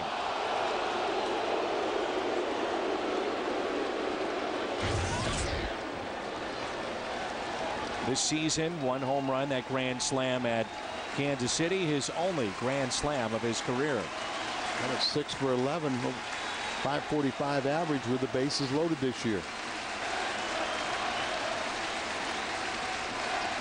Billingsley set in the 0-1. Another check swing. Held up, 1 ball, 1 strike.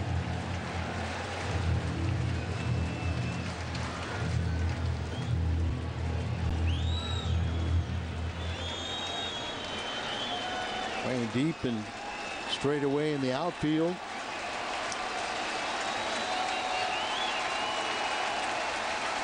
One to Ludwig. Up the middle, base hit. 1 run is in. Here comes Albert. He will score. Ludwig makes him pay here in the 6th.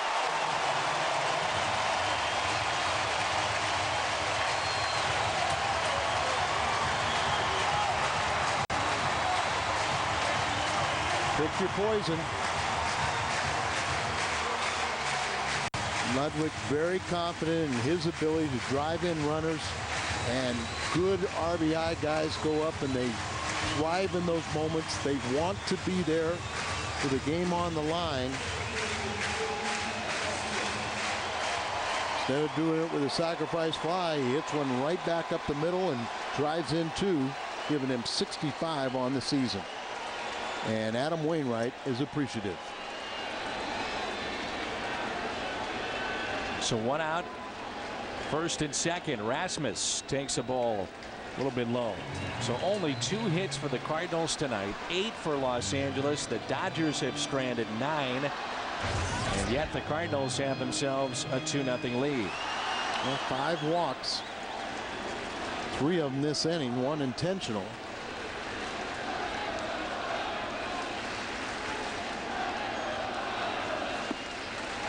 Two and 0.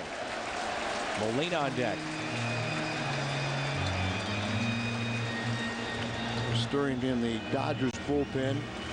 Also, Martin didn't like the body language. Billingsley, so walked out to talk to him. Still pitch by pitch in the Ludwig at bat. Presented by Chevy. Kind of the pitch he's been getting out there a little bit. Got a check swing. He follows it up. And this time Ludwig pulls off. And just a fastball in the middle of the plate. Gets down on it for the 2-run single. And now falling behind on Kobe Rasmus. Rasmus, hard hit, but knocked down by the first baseman Loney. And he'll step on the bag for the second out. I'm sure when Martin went out there to talk to Billingsley, he's trying to calm him down because he's made some pretty good pitches here in this inning and didn't get the call. Right. And I don't know about you, but if they would have rung up Pujols on that 3-2 pitch, would you have? What would you have thought? I wouldn't have had a problem with it. No, I thought it was good enough that it could have gone either way. I completely agree. And as much as he's been on that portion of the plate too, Al, you know, you give him the benefit of the doubt almost. He kind of lulled the umpire into widening the strike zone a little bit, but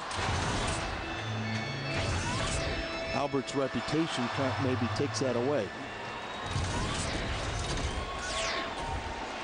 Here's Molina.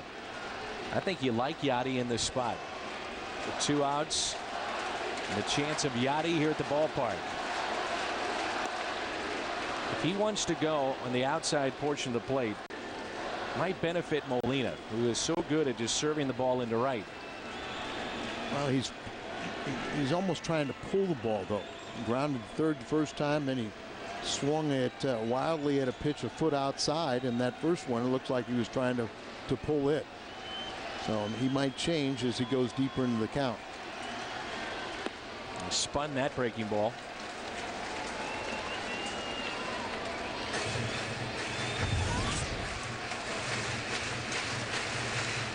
.26 pitches here in the 6th inning. Doubles innings 1 and 2.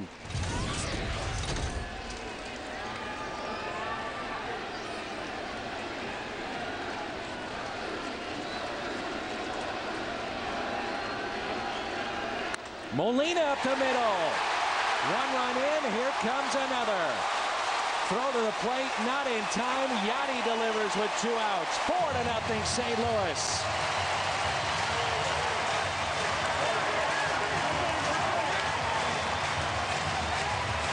Three singles on the night, but 2 of those well placed after 3 walks. And the Cardinals have a 4-0 lead. You like him in this spot, Al, because in a Hardy's prime cut of the game, he doesn't strike out. More times than not. Especially after he struck out earlier, wild pitch, and this time instead of being on the corner, a little bit more towards the outside portion of the plate, and a very appreciative Adam Wainwright. And a 4-0 lead. 2 outs here in the 6th, and Brendan Ryan takes a ball low. Ryan tonight has walked and also grounded out 2 short. Molina, the base hit with 2 RBIs, and Ludwig, the base hit with 2 RBIs. Astros do hold on and defeat the Cubs 11-6. Right now, Cardinals are tied with the Cubbies, and a victory, they'll leapfrog back into first place. Well, this is the most electric we have heard the Cardinal fans this season. You see with runners in scoring position, 2 for 5, and it's been with these recent additions. Think about if you're Matt Holliday, you go from, and this is no disrespect to Oakland, but a franchise certainly not rich in tradition like the Cardinals. They don't draw like the Cardinals. You come in here and it has to energize you. You feed off. You feed off the energy of the ballpark, and it's all positive. The Cardinal vibes, and the fans. This ball gets away, and Molina scoots down in second.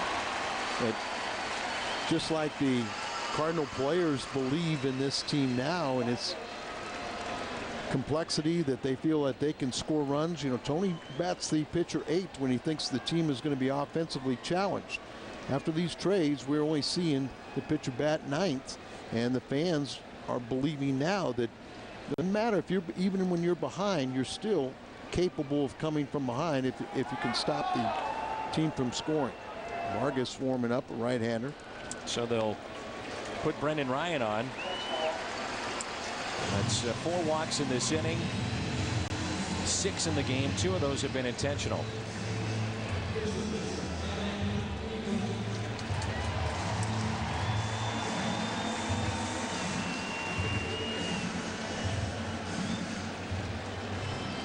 Sometimes after a long inning like this, you know, that pitcher needs to really concentrate on those warm-up. But when you get in a bat, it kind of gets your heartbeat and your heart rate back up again, and so it's at least you feel like you're back in the swing of things.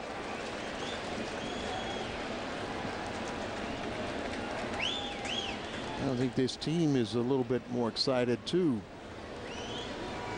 All on this top step, everybody watching, everybody having fun.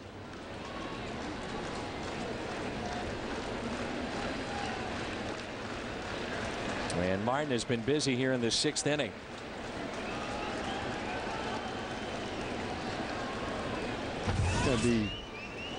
We're approaching about 35 pitches or so in this frame. Yeah, 34 in this inning, so pitch number 35 coming up. Schumacher on deck. He started things off with a walk. Base hit left field. They will wave in Molina. The throw by Manny Ramirez not in time. 5-0 Cardinals as Wainwright delivers.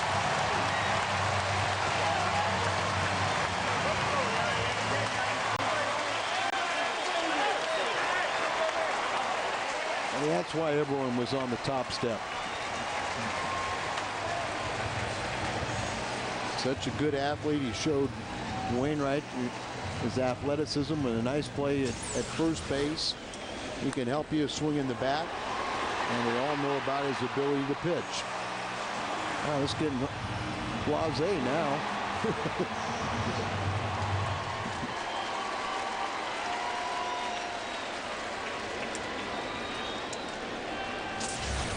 They'd run on Manny Ramirez all night. No hesitation there from Jose Oquendo. Claudio Vargas has been getting loose, and he'll come into the ball game for Joe Torre. The Cardinals have put up 5 here in the bottom of the 6th, and they lead it 5-0.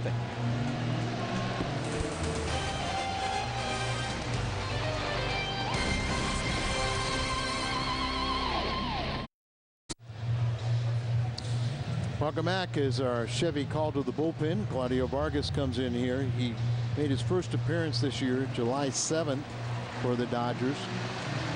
And he missed about a year. His first major league action since June 24th last season. Signed with the Dodgers as a free agent, and he missed the first 79 games with right elbow tendonitis. So Wainwright's been doing it on the mound, and he just helped himself with a base hit, knocking in the 5th run of tonight's game. Last night, the 7th inning was a big one, and here in the 6th, the Cardinals have scored all 5 runs, and they have a chance to add on. If you're Billingsley, you're thinking, what went wrong? He was just cruising in this game. He had given up just 1 base hit prior to the inning. And Lead-off he gives walk. up. Yeah, the walks is what's going to haunt him in this ball game tonight, as the Cardinals have picked up 4 walks in the inning, 6 total tonight. And out of the walks so far this evening and in this inning, obviously 3 have come around to score. The Cardinals lead it by the score of 5-0. Schumacher started with the walk. And time called. Vargas has been a starter at times in his career, now working out of the pen for Joe Torre. And here's the 0-1 pitch. Up and in. Schumacher tonight struck out back in the first. He grounded out to second and walked and scored in the 6th. Cardinals trying to pick up win number 55 here tonight. The 2-0 pitch. DeRosa on deck. Well, Schumacher walked, and DeRosa tried to sacrifice him. The ball just didn't get out to the grass, and Schumacher was forced out at second base. Looked like it was pretty innocent, but then a couple more walks and our first hit. Our first hit of the inning. Ludwig's 2 RBIs.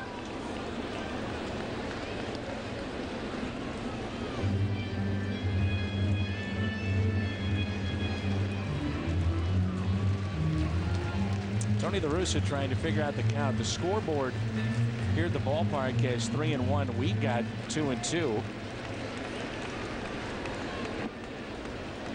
I believe it is 2-2.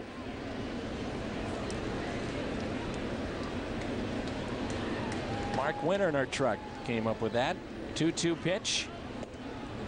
That definitely is a ball. Well, it's ball 4. For those watching the scoreboard, yeah, they're thinking it's ball 4. And you can see the home plate umpire waving and getting the correct. So the runner's off with his pitch on 3-2 to Schumacher. Here it comes instead, a check on the runners. Now, this is where this offense, Al, you're just going to see it over the next couple of months, where they just grind through games and just wear you out to where you get to that 5th, 6th, 7th inning with a starter. Very tough to put this offense away. And you got to give them a lot of credit. Before we got the offensive help, this team did grind out their victories. That's up the middle, another base hit. Brendan Ryan will score. Wainwright on his way to third, and Schumacher on base for the 2nd time here in the 6th inning, as the Cardinals have batted around. 6-0 St. Louis.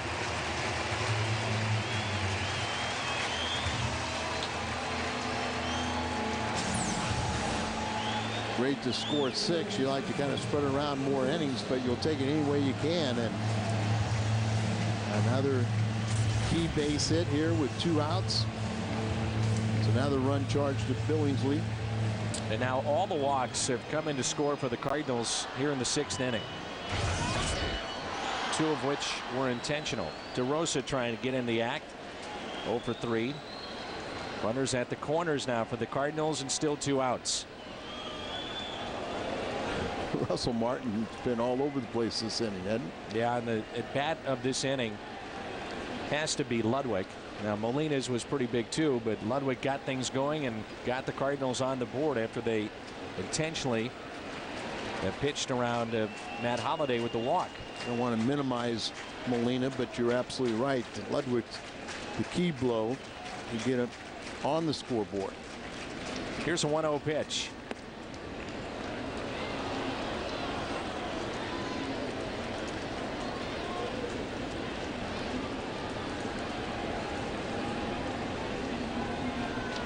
Talking with Brendan Ryan about swinging the bat. He was over third base when Vargas was coming in. Oquendo talking about base running. It's all a work in progress, isn't it? Sure is. And right now, not many people talking about his defense and problems with that, as he's been very good there. It's been running game and maybe sometimes with his positioning defensively, but Cardinals are very pleased, obviously, with the progress of Brendan Ryan. Well, they're the ones that are placing him defensively. So the 2-1 pitch to DeRosa.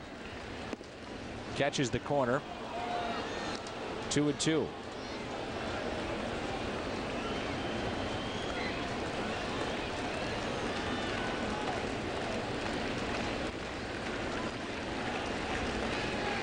Vargas, 6 scoreless outings in his first 7 with the Dodgers. He have to determine this one. 2-2.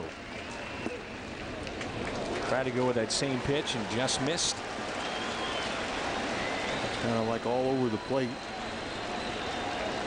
In and out, but whether it's by design or not.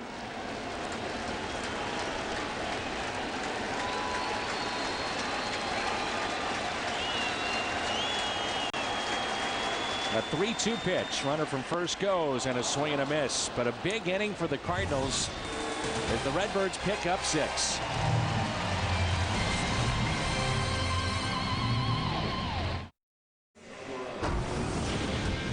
Well, the Cardinals have been out hit 8-5, but Adam Wainwright got out of a jam with a strikeout of Chad Billingsley. That was in the top of the 6th. Did the momentum carry over? You bet it did, as the Cardinals then came through. Bases loaded for Ludwig. He delivered with a single up the middle. That scored 2. And the Cardinals had 4 base hits but received 4 walks, and they made them pay as all 4 walks came around to score. And the Cardinals have themselves a 6-0 lead. That's our game recap presented by Infinity. This place is charged up tonight. Not only charged up, but what a better way to make guys like Holiday and DeRosa want to stay when they see wins, see the camaraderie, the fun the guys have. And really the only way to have fun at this level is to win.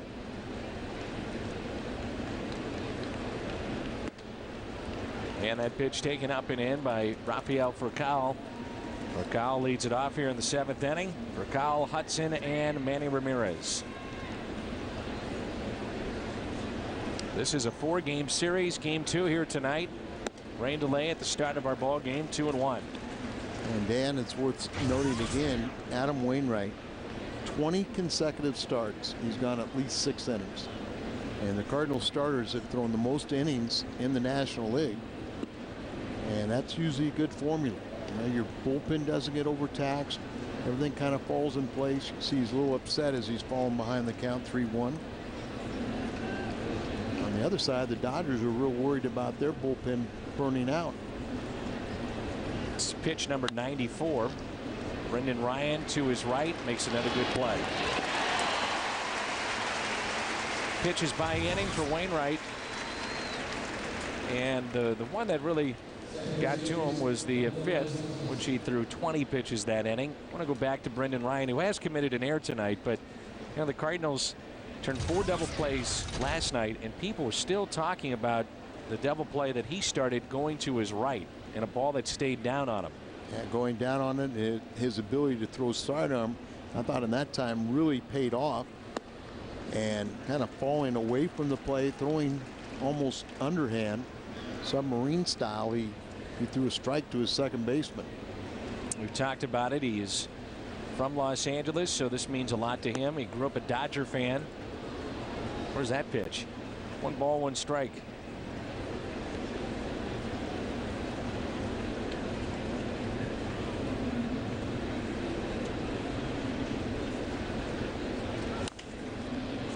Tap to second. Schumacher charges and makes the play. And it brings in Manny Ramirez, who has been a non-factor so far in this series.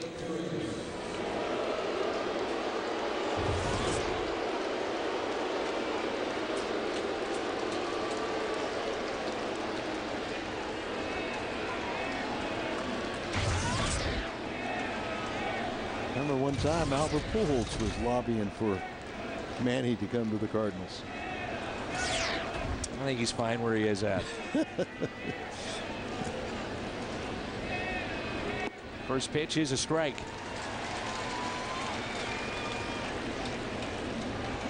Albert's in quite a conversation with the first base umpire.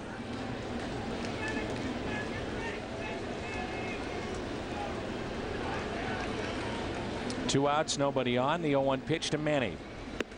Right down the middle. Ramirez reached on an error by Brendan Ryan in the first. He is struck out swinging back in the third. He walked in the fifth. Basically, the Cardinals were, for the most part, pitching around him at that time. And there's 2 outs. 0-2 is the count here on Manny in their half of the 7th.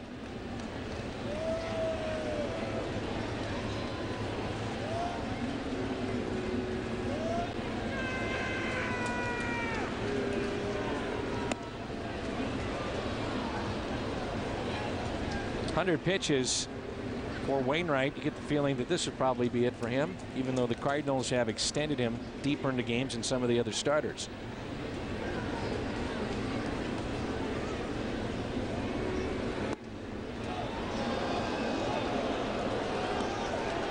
Now with a 6-0 lead, it makes those decisions real easy for Tony La Russa, whether you let him go beyond 7 innings or you go to your bullpen. I would think that 7 would be plenty. 2-2 pitch. Goodbye. Manny Ramirez called out on strikes.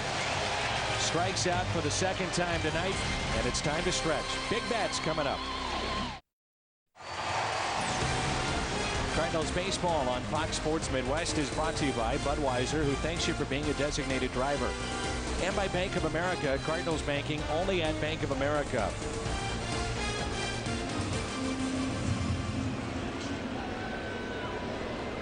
Here's Pujols.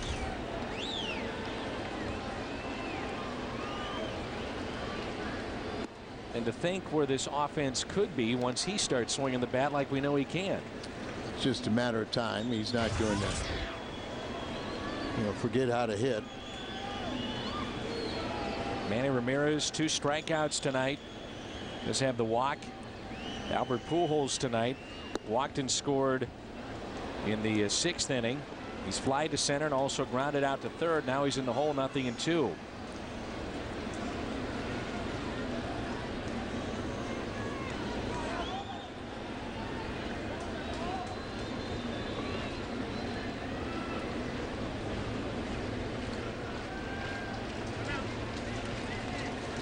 Matt Holliday on deck, and then we'll see Ryan Ludwig. If you're just joining us, the 6th inning, the Cardinals picked up 6 runs.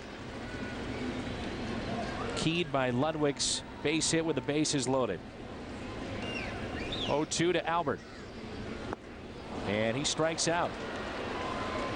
So Vargas is struck out 2 in relief of Billingsley, who had 94 pitches tonight as he went 5 2/3.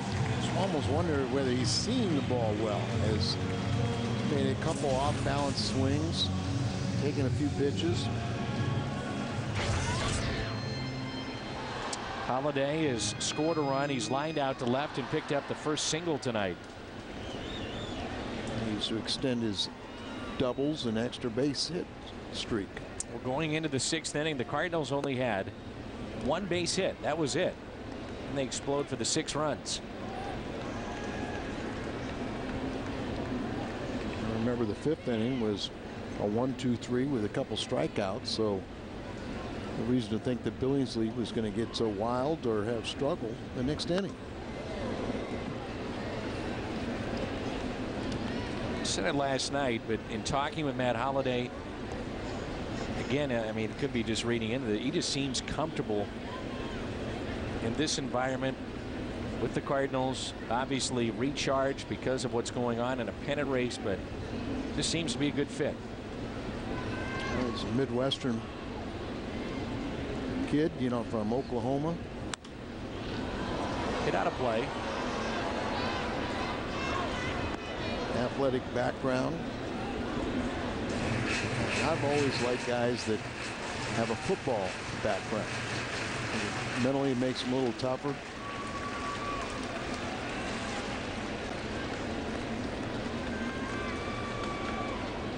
Outfield is straight away. Here comes the 0-2 pitch to Holliday. And he waves at it. So 3 strikeouts for Vargas, 3 in a row. Struck out DeRosa in the 6th inning as the Cardinals batted around. But he's gotten Pujols and Holliday, and now it's Ludwig. Ludwig came up with the bases loaded, and I mentioned before, terrific numbers when he was hitting behind Pujols and he was walked. And now Ludwig doing the same when Holiday's walked. Again, you pick your poison, and Ludwig made him pay. Yeah, I mean, it's why you have to have good quality hitters throughout the lineup. And as a pitcher, you know, Dan, I always looked at a lineup and I'd say, okay, you know, here's an outstanding hitter. Here's a guy that, you know, is maybe a high average. This guy is only going to hurt me if I make a blatant mistake, but here's my outs. Here's my outs. This is how I escape. And the more hitters that you can, professional hitters that you can stack in that lineup, you know, the more difficult you make it on that pitcher, and you just kind of wear them out. As you say, you grind through, and that pitcher's grinding through never has an easy inning. 1-1 pitch. You know, now a byproduct of, we always talk about the middle of the lineup, but for Tony La Russa now drops down, let's say, a Ricky and Keel, and I'm sure Rick doesn't feel the kind of pressure that maybe he felt batting cleanup or fifth. You know, now he's hitting 6 or 7. Most definitely, and also some of the other guys, they can totally relax because they're not carrying as much of a load as what you are when you're offensively challenged. So they can just kind of relax, and usually when they do so, they relax and they respond more and contribute more than what they normally would. Pitch inside there. Let's see if they want to go outside now on Ludwig. Inside for effect, outside to get the strikeout. 2-2. Goes outside. See you later. So he strikes out the side, and that ends the 7th inning. Entertaining. It's 6-0.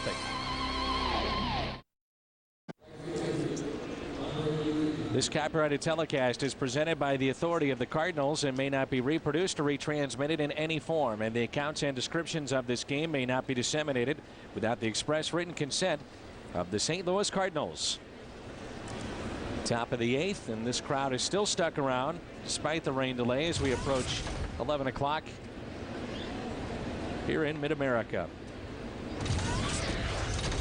Should remind folks, you see the kids up there. School is almost back in session, and kids tickets all season long for the Cardinals start at just $7. $7 for kids tickets. How about for Bears? That's Sunday. That's the Build-A-Bear Workshop Day, is Sunday. 1 ball, 1 strike on Andre Ethier.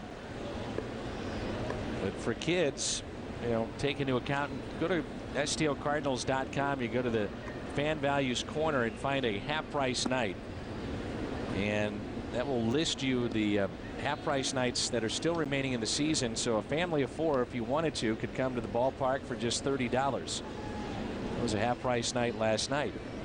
We've got a bunch of those still left in the season. There's a liner to Brendan Ryan. A little surprised to see Wainwright back out there. As we've talked about before, the Cardinals will extend him more than others because of the way that he warms up. 106 pitches now, and because the fact that what you're saying is he doesn't take full 20 minutes to warm up or throw 50-60 pitches. You know, he may be throwing 20 pitches down there, and so it saves it for game action. There's Casey Blake, and that's been one of the knocks on Mitchell Boggs as a reliever. You know, how he warms up. It takes him a long time. Normally a starter. He was a starter in college and a starter here in his pro career too. And that's just a mental thing. I think if you told Mitchell, hey, you have a chance to stick around in the big leagues, so if you want to learn how to warm up a little quicker, go ahead and do it. It's usually a great motivation. He'd probably figure out a way to get loose. It's like, you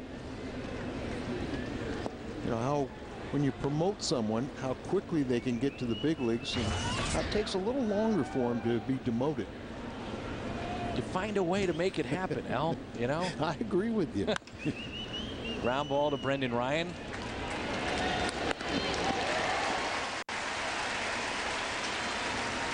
Little girl there that is keeping score. And Dan, that kind of reminds me of probably your biggest mistake ever. When I said, for those of you keeping score at home, which I can't believe you actually do this, that play went such and such. Within a week, hundreds of letters telling me how they keep score at home. So I found that a lot of people yes, you do. keep a scorebook for the entire season. And with all the games on television, they can follow very easily. Brendan up with it. makes the play, sends us to the bottom of the 8th, and Wainwright is cruising. Would he go back out for the 9th? Mark it down at 6-3 on that putout, and 6-0 in the game. Cardinals lead at 6-0 as we go to the bottom of the 8th at Busch Stadium. Don't forget, coming up after the game on the post-game edition of U.S. Cellular Cardinals Live, Pat Paris and Rick Horton standing by. Rain and Wayne, a good combination for the Cardinals tonight. The Cardinals show why 6 is a serious number, and we'll have player reaction straight from the Cardinal clubhouse. It's all coming up after the game. For now, it's back to Dan and Al, guys. All right, Jim, great job. Thanks. And getting late for some of these youngsters here at the ballpark. You wouldn't know it looking at that young man. It's because he's had 8 cotton candies and a couple of sodas. Young girl in front of him showing that it is getting late. So she's fighting to hold on. See Adam Wainwright pick up his first major league shutout. Yeah, nobody getting loose in the Cardinal pen. And Colby is swinging a miss. All-Star Game lapel pin night is game 4 of this series against the Dodgers, and still good seats remaining for that. The final pin in the series, which will commemorate this year's All-Star Game Thursday night. No balls and 2 strikes here on Colby Rasmussen. How about the job by Vargas? He came in with runners at first and second, gave up a base hit to Schumacher in the 6th. And since then, he has struck out the last 4 that he has seen. Yeah, it's quite impressive. Only his 8th appearance for the Dodgers, as he missed first couple months, well, about 3 months with the elbow tendonitis. Joe Torre spent 6 seasons in St. Louis as a player. MVP back in 1971. 363. With 230 hits that year. Yeah, 230 and not one a leg hit. How about that? Was 137 RBIs? 137, and he had close to 360 total bases that MVP season. And was it 25 home runs? Is that right? Or not that many, I don't believe. 20 or something, but it was a memorable year. 3-2 on Rasmus. I remember Joe telling me that as great as that season was, when he went back to the Mets in his hometown, he's from Brooklyn, he said, I was a bench player and I was more popular than in my MVP season. Sure. As Colby hits it foul. And the oddity of this Cardinals season, and really the oddity now of any of the seasons because of interleague play and the unbalanced schedule, the Cardinals still have 2 more games remaining. That's right, 2. It's a 2-game series with the Mets. Well, and it's, you think about it, the Cardinals have more away games against the Mets than they play total against Philadelphia. And this year, that's a distinct advantage. It's 24 home runs. So just well, it was just one off. But now your mind is a baseball encyclopedia, so I knew you were very close. Usually players do not mind if you add or pad their numbers. No, they don't. Yeah, don't let the facts get in the way of the story, but as long as they're padded, they will never correct you. A 3-2 pitch to Colby. And a leadoff walk.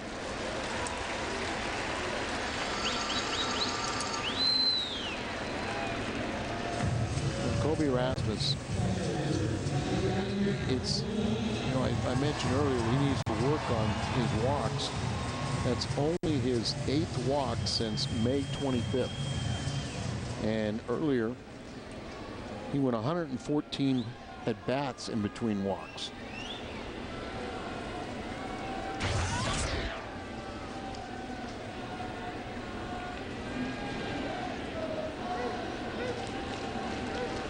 First pitch to Yadier Molina is a strike at the knees. Had a big hit with runners at second and third. Back in the 6-run 6 for the Cardinals. Those were runs 3 and 4.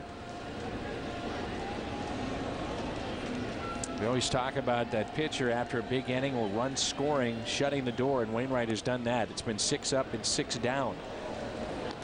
The 7th and 8th. 0-2 the count on the Cardinal catcher. Big gap into left center. He's ready to hit and see if he can get another RBI. He drove in the 5th run. The 0-2 to Yadier Molina. Doesn't chase. The base hits against Billingsley were line drives right back up the middle. Molina tonight is grounded out to third. He struck out and had that base hit to score 2. And here comes a 1-2 pitch to the Cardinal catcher. Base hit into right field. Rasmus stays put at second base and nobody out.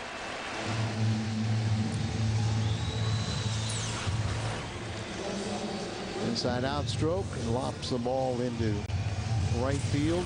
Brent Leach, the only left-hander down in the Dodger bullpen, is warming up. That probably would be Schumacher, Brendan Ryan, and then Adam Wainwright at the on-deck circle. There you see Mr. Leach. Mentioned that Washington held on and they beat Milwaukee 8-3. The Astros at Wrigley Field over Chicago 11-6. And apparently Roy Oswalt is headed back to Houston to get his back looked at. So came out with a lower back strain.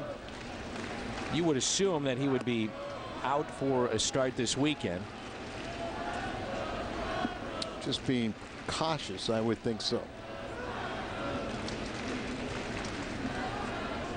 And almost Cardinal fans were hoping for that.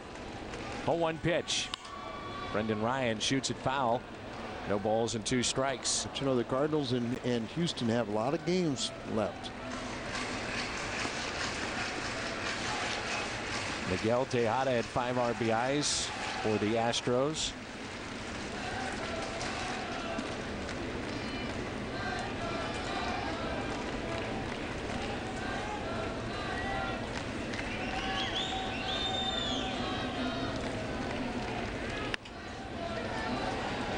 And a potential double play, 6-4-3.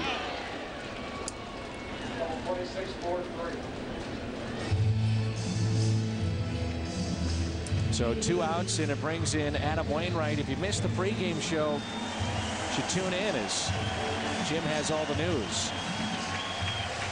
Why do you fill me up, buttercup baby, just to let me down?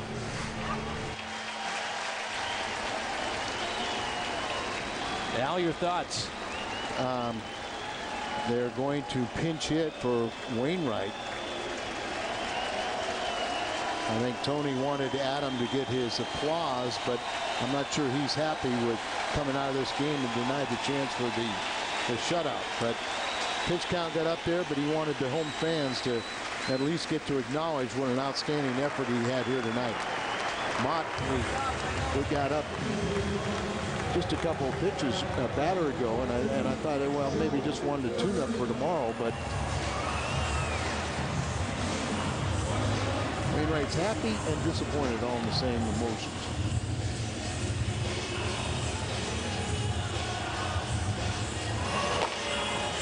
And Thurston, the pinch hitter, so Joe Torre is going to go to his bullpen and bring in his lefty.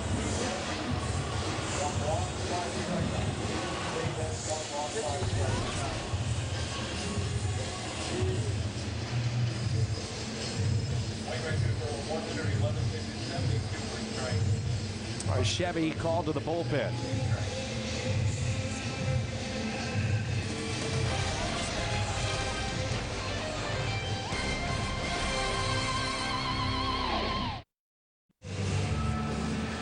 So a lefty in for the Dodgers. 2 outs, a 6-0 St. Louis lead as Wainwright was terrific again this evening. 8 hits allowed and no runs. And the Cardinals will pinch hit for him with Nick Stabenow. Brent Leach appearing for the 38th time, a record of 2-0, and opponents hitting .192 against him. Let's give you some finals in baseball while we have a moment. Kansas City in 11 innings over Baltimore 4-3. The Yankees lost to Tampa Bay 6-2. It was Florida over Atlanta 4-3. Mets over Colorado 4-0. A final in 11. Oakland beat Boston 9-8. San Diego holds on against Cincinnati 3-2. Texas over Detroit 7-3. We mentioned before Houston beat the Cubs, but at a hefty price as Roy Oswalt hurt his back. 11-6 the final there. Washington over Milwaukee 8-3. And it was Minnesota getting to Mark Burley and the White Sox. Final there 5-3. So you're caught up with the finals in baseball. And the strategy works to the Dodgers' advantage, as Thurston is the announced pinch hitter, so Joe Torre goes to his left-hander. Tony counters with Stavanoa, but Leach, left-handed hitters, are batting .256. Right-handers are batting .100. Stavanoa does give you a little pop off the bench from this side of the plate. Hey, get that home run, pinch hit home run. What was it, about Friday night, July 17th, and that was the team's second pinch hit home run of the year. 1-1 pitch. Boy, Russell Martin has been all over the place tonight. 6 a serious number. Cardinals score 6, which they've done tonight. You get a 20-ounce coffee, fountain, or frozen drink for just $1 the next day at On the Run at Mobile. Win or lose, Cardinals score 6. You score 25-cent drinks at On the Run. 2 balls and a strike on Nick Stavanoa.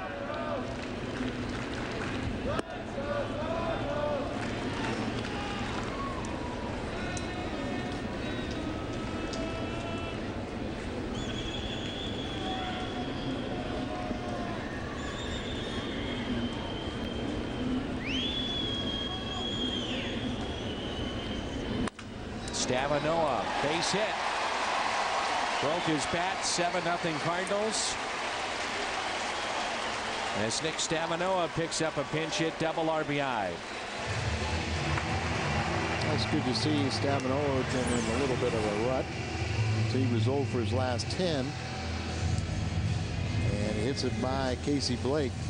I'm very happy with Casey's defense, but playing off the line. And 2 innings, 2 hits, 1 run, 1 earned run. So that run charged to Vargas, Pinheiro, and Clayton Kershaw, the lefty, tomorrow. So you may see Julio Lugo get that start instead of Skip Schumacher. That's the way that Tony has at least initially played it.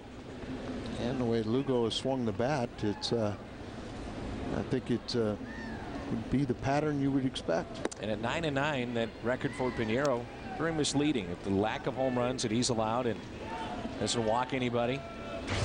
Really has pitched well for the Cardinals. Again, he's 4-4 and 8 starts at home with a 2.40 ERA. That ball will scoot away. Nothing that Martin could do is we have a crowd tonight of 40,105. 40105. Wild pitch by Leach. 1 ball, 1 strike. This one's about just a shade under 85,000. 84,000 in the first 2 games of this 4-game series. Not bad for Monday and Tuesday. We'll see the Dodgers on the 17th of August. Get the Dodgers for 3 and then San Diego for 4 on that West Coast swing. Cardinals with 5 off days in the month of August. 5. Played a busy schedule.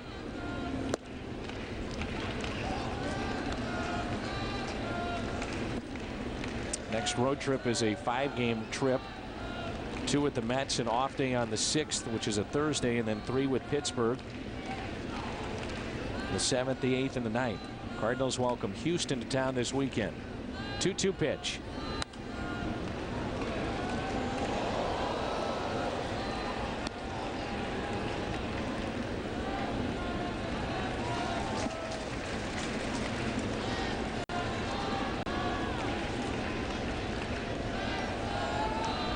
Two and 2 the count, 2 outs and a runner at third base. That's Stavanoa. We're in the 8th at 7-0 St. Louis. Mark DeRosa on deck. You know these fans would want to see Pujols, Holiday, and Ludwig come up one more time. I think I'm going to get tired of seeing that. DeRosa tonight 0 for 4. Schumacher has struck out, grounded out, walked and scored, and has an RBI single. A 3-2. Spoiled again. You and many fans.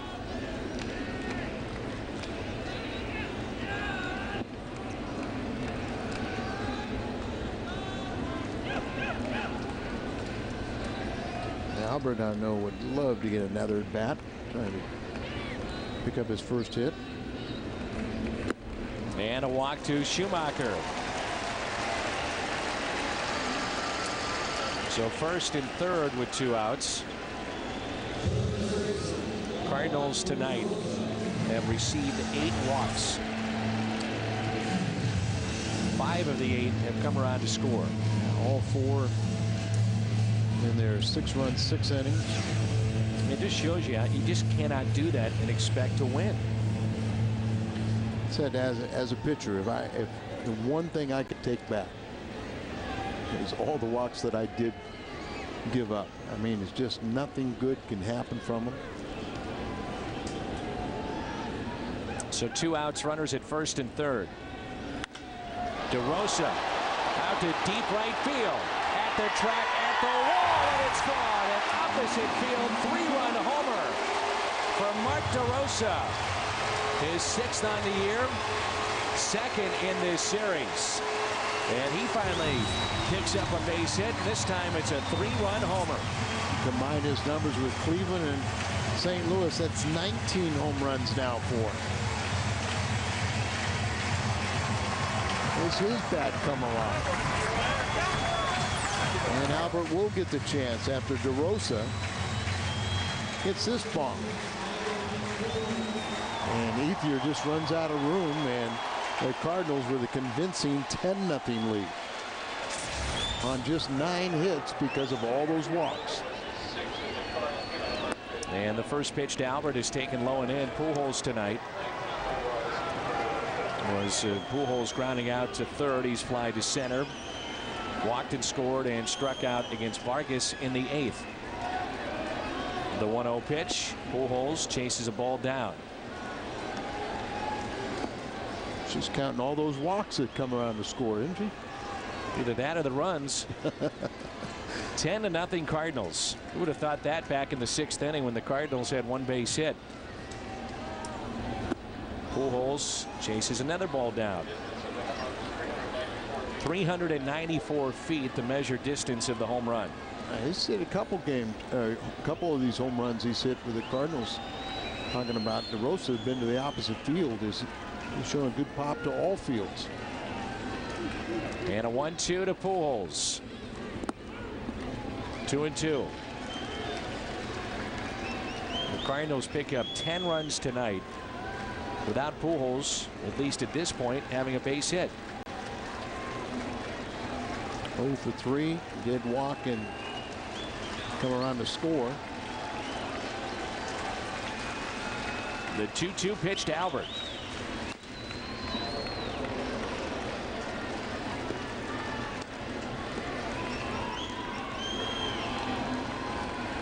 Now Pujols is human. He's allowed to slump. It's just he doesn't slump very long.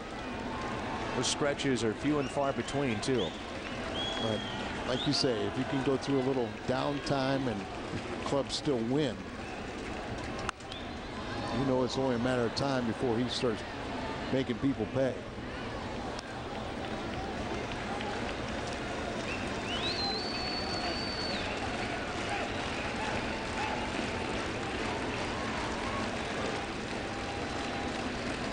Too young to have a cell phone.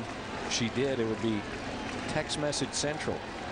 I see you on the air. I was going to say, I don't think there's any child now that's too young for a cell phone. Probably right. 2-2 on Albert Pujols.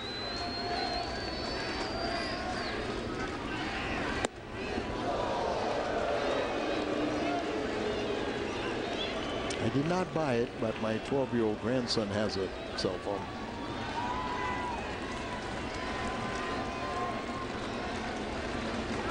He's trying to get him riled up. Oh, yeah. He'll get the wave going.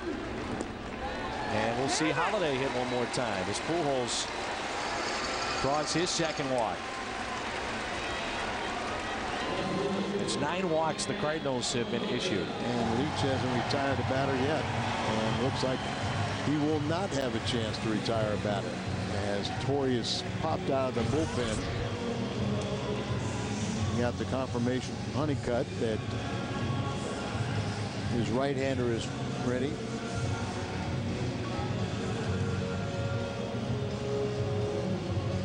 Troncoso.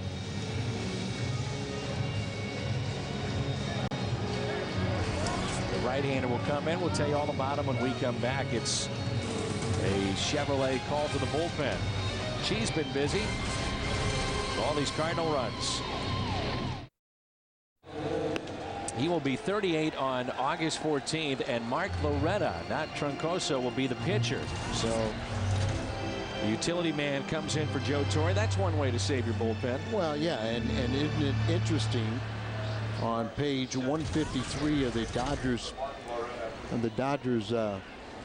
media guide, it's Loretta's page, but it also says at the bottom of it, position players who've also pitched for the Dodgers.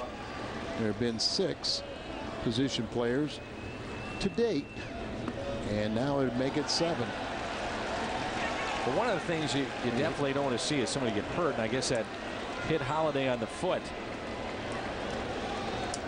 Yeah, that's the last thing that, you know, a manager, Joe Torre would rather have 3 or 4 home runs than to see Loretta hit somebody and hurt somebody. Loretta did pitch, by the way, back in 2001, and it was an inning pitched, 1 hit, struck out 2 against Milwaukee. So no stranger to the mound. Oh yeah, and that was a pitcher. Wonder if he throws a knuckleball or something. A lot of infielders are some of your better knuckleball pitchers. Always playing catch and messing around with that. Ludwig, a high fly ball out to left. Ramirez backing up on the track, and he's got it. They boo Ramirez again. 9th inning. The long night at Busch rolls in. We come back.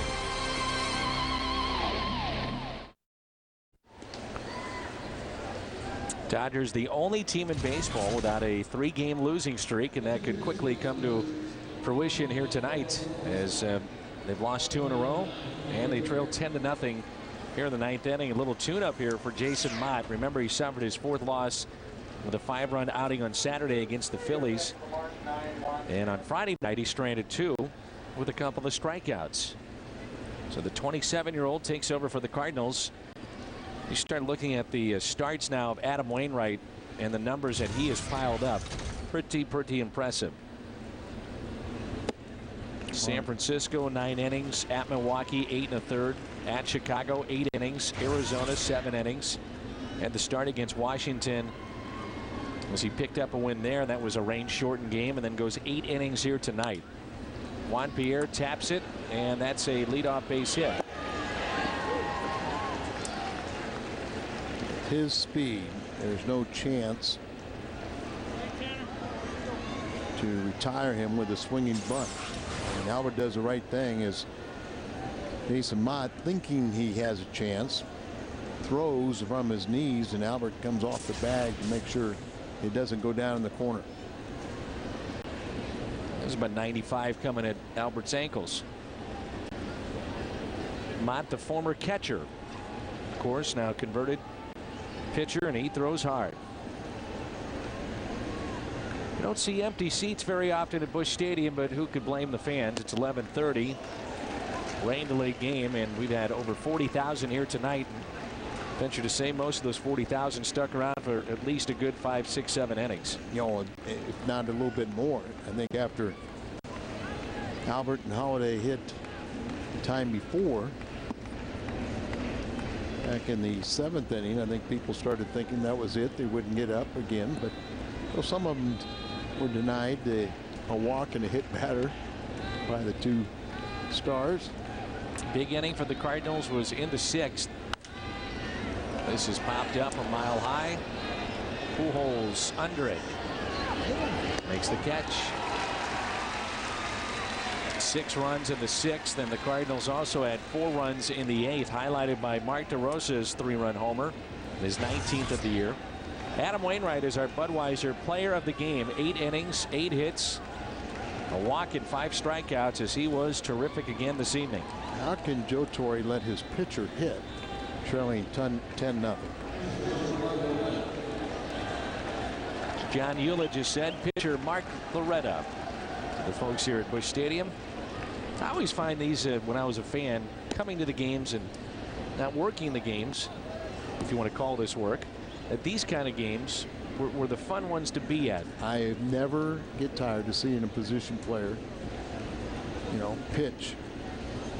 And usually it's what saves a game, late, because it's so lopsided. It adds a little flair and a little fun to it. Jose Oquendo, everybody remembers that memorable night against the Atlanta Braves. What is the kid behind him doing? Looks like he got caught and he knew it. Oquendo had 3+ shutout innings before he gave up a run and ended up losing that game in extra innings. It was like 16, 17, 15 innings, something like that. 2-1 foul back by Loretta. Really has had a nice career, Mark Loretta. Yes, he has. He's to me, he is an outstanding bench player on a championship caliber team. And he can fill in at several different positions. He's a professional hitter. And he struggled this year as a pinch hitter. And a ground ball. Brendan Ryan. Second on to first, double play. Cardinals win it 10-0, and they take game 2. And have earned at least a split in this series. Joel Pinheiro goes tomorrow. Big hit in the game. Ludwig with the bases loaded back in the 6th. To bust open a scoreless game. And we'll have all the highlights and reaction from the Cardinal clubhouse coming up on U.S. Cellular. Cardinals Live. Game is over. A Cardinals shutout of the Dodgers. You ever think we'd say that? I don't know. Hard to believe. This is a very good Dodger team, and the Cardinals have just been outstanding in this homestand already. And we get another look at this Cardinal offense that can score runs in a hurry and score them late in the game. Not even afraid of being a 0-0 game through 5.5 innings. The Cardinals break out the bats in the 6th. More on that coming up. Plus, a battle tonight between 2 of baseball's best young starters here at Busch. We'll break down Billingsley versus Wainwright. Plus, what's gotten into Rick Ankiel lately? Rick Horton will take a look at Hank the Tank's refined swing. Take you inside the Cardinal clubhouse. Get you Tony La Russa's post-game comments as well. Plus, another first-round matchup in our Cardinals Tournament of Champions. Happy birthday, Jim Davis, the creator of Garfield. No dogs allowed. U.S. Cellular Cardinals Live is next.